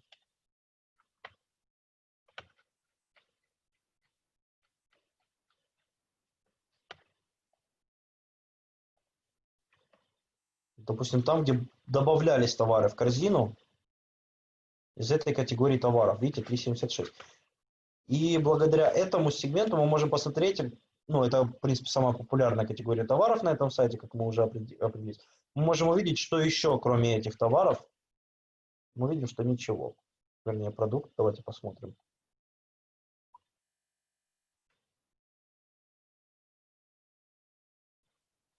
Ничего. Ага, да. Доход от продукта, стоп. Сейчас, что-то я там намутил.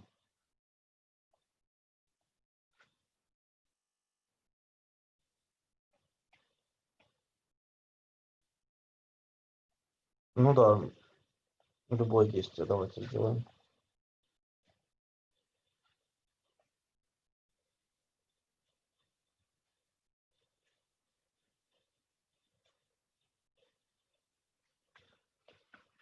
Ну вот, собственно, мы можем смотреть, какие еще товары. И можем тут дополнительный параметр, допустим, добавить категория товаров.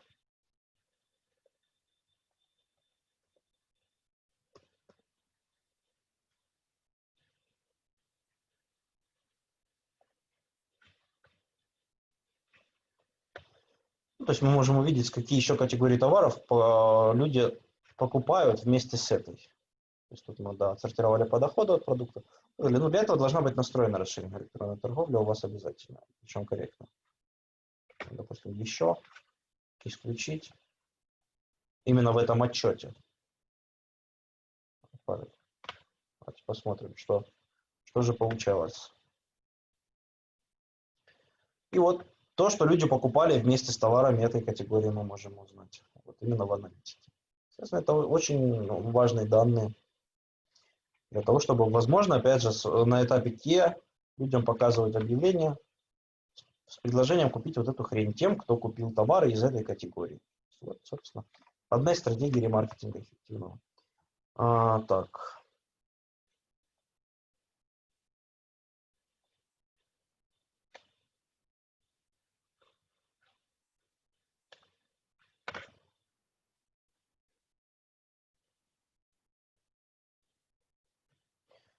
Ну и, собственно, да, ну, по поводу категорий, да, для этого, если это интернет-магазин, то да, если не интернет-магазин, то тогда нужно придумывать какие-то дополнительные метки для трафика, то есть чтобы вы могли как-то их разделять. Либо у вас там в урле что-то должно быть, постоянно какие-то совпадения и так далее. Ну что, друзья, есть еще вопросы?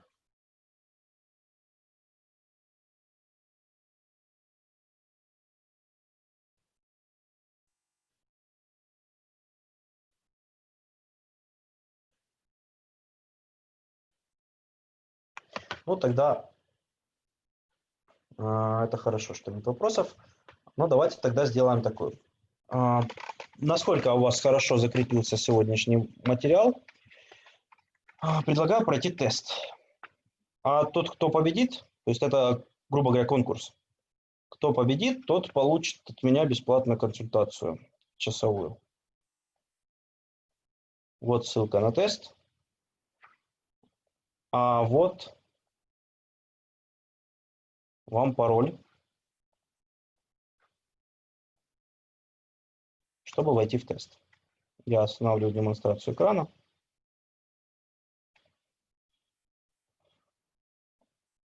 Друзья, скажите, пожалуйста, показывался ли общий экран все это время? Да, показывался. Все. Теперь не показывается. Так, хорошо. Давайте тогда проходим тест. Давайте до 7. Там 8 вопросов.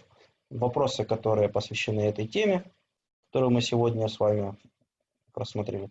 У кого больше всего будет баллов по результатам тестов, тот получит часовую консультацию по вашему проекту. Вот как-то так, персонально.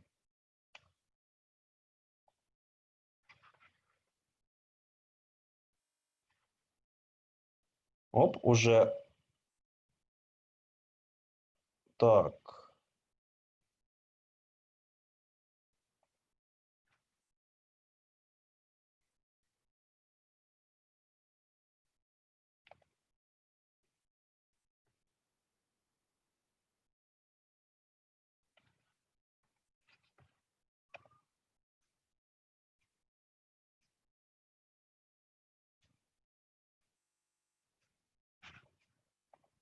Так, я первый раз в этой приложухе, но надеюсь, что разберусь.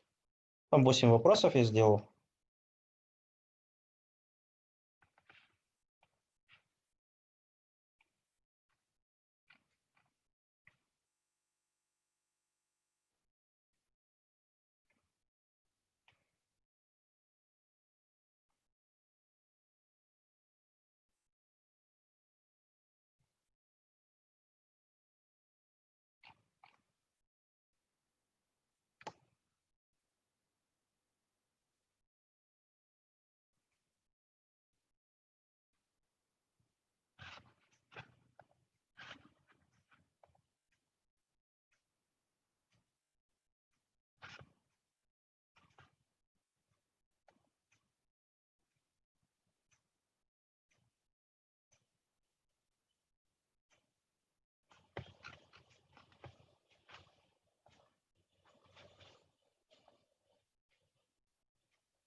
Так, вроде бы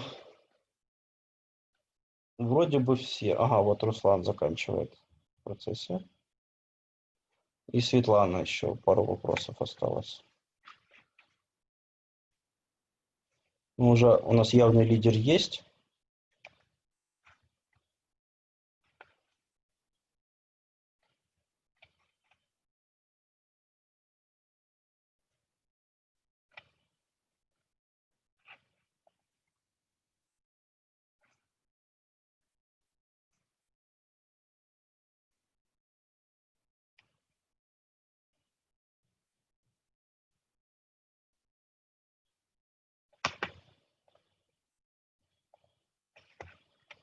Ага, да. Мне очень понравилось, я это у Ивана Бурача подглядел эту фишку. Классно он это делает, я решил попробовать. Так, ну, кстати, очень хороший у нас средний процент. Так, вроде бы все у нас закончили. А, еще один у нас.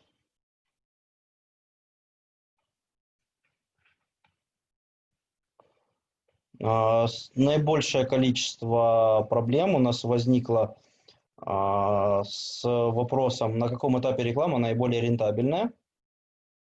Да, и мы помним, что... Давайте сейчас расшарю экран.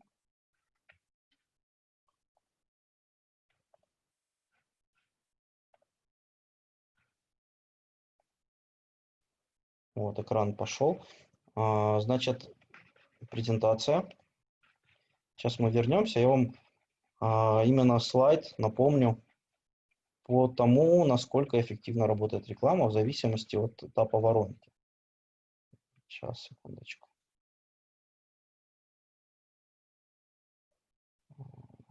Где-то. Ага, вот. Вот мы объемы бюджета, рентабельность рекламы. Вот мы видим, что по мере того, насколько вверху реклама, тем выше объемы бюджета и тем ниже рентабельность. И наоборот. То есть, видите, выше бюджет, ниже рентабельность на этапе C. На Sync это будет меньше, на Do еще меньше. На этапе K, как правило, самая высокая рентабельность. Потому что, как я уже говорил, что дешевле всегда рекламировать тем, кто уже является вашим клиентом. Поскольку отдача будет всегда гарантированно выше. Так, ну давайте, у нас есть победитель. Есть еще реклама КМС, лучше использовать на этапах воронки C-Sync. Ее использовать можно на всех, ну то есть использовать на всех этапах воронки, поскольку мы с вами проходили. Да? Единственное, что разные подходы к формированию рекламного объявления и к выбору таргетинга. И вот еще какие отчеты помогут оценить эффективность рекламы. То есть тоже все варианты были верны. Чем шире охват, тем ниже цена за клик, да, тоже я говорил. Целевая аудитория на этапе C – наиболее широкая аудитория, которая не имеет коммерческих намерений, но является потенциальным потребителем. Вот, собственно, все. Так, у нас есть победитель. Очень, ну, в принципе, я доволен тем, как прошли тест. Он достаточно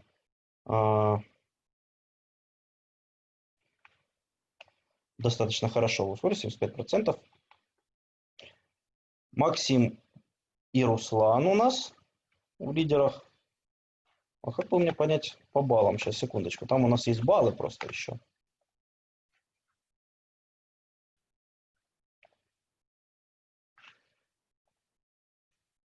Сейчас. Там количество баллов.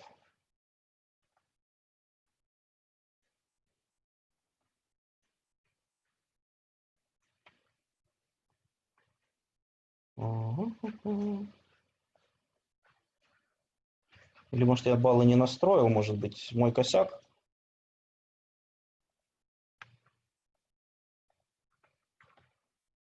Так, друзья, вам количество баллов показалось? Может, так быстрее будет? Сколько кто набрал? Сколько Максим, сколько Руслан? А я пока поищу. Было так. Сейчас, секундочку. Сейчас мы найдем. Потому что, собственно,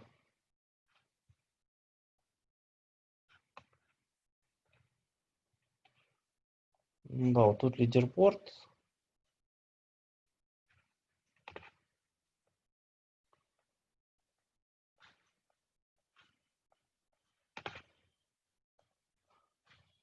Ага.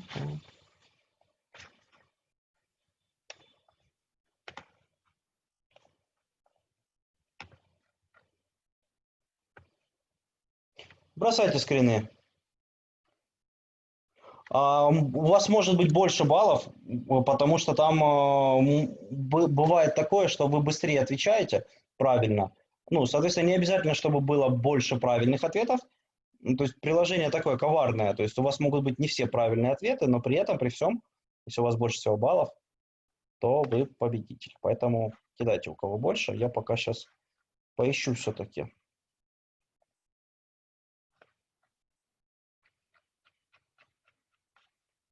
Где это делается.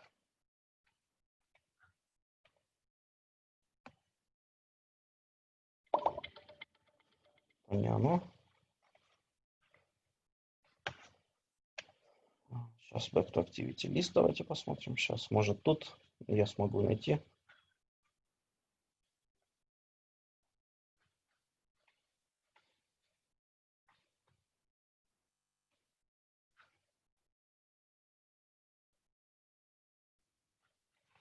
Ну или кидайте скрины.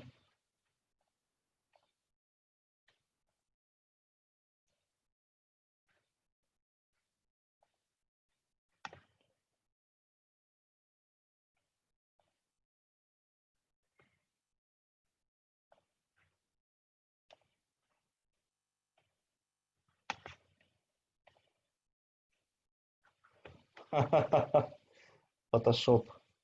Не, ну в любом случае, я сейчас я-то раскопаю 644.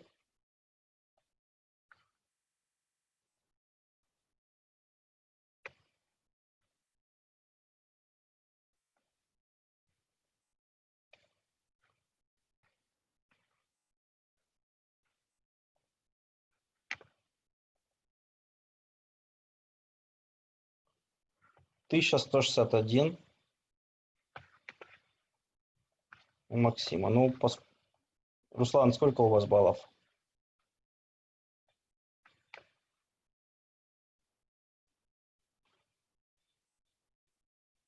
У вас 582, насколько я понял.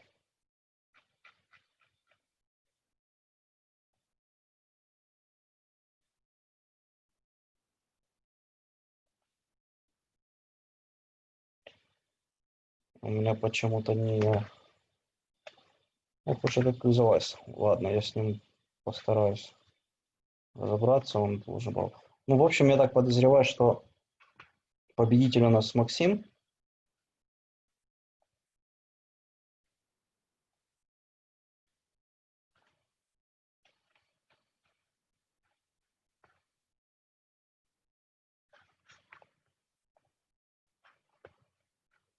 Поэтому поздравляю Максима. Напишите, спишемся, согласуем, и часик консультации я вам индивидуально подарю. Так, ну, в принципе, что, друзья, сегодняшний вебинар на этом у нас заканчивается. Спасибо большое, что пришли. Ну, вы меня, кто знаете, знаете. Если не трудно, если вам было полезно, поставьте отзыв на моей страничке в Фейсбуке о вебинаре. Мне будет приятно. Запись будет, я ее выложу, поэтому не переживайте, в ближайшее время увидите. Все. Тогда, друзья, рад был вас всех видеть. Увидимся на онлайн. И до скорой встречи.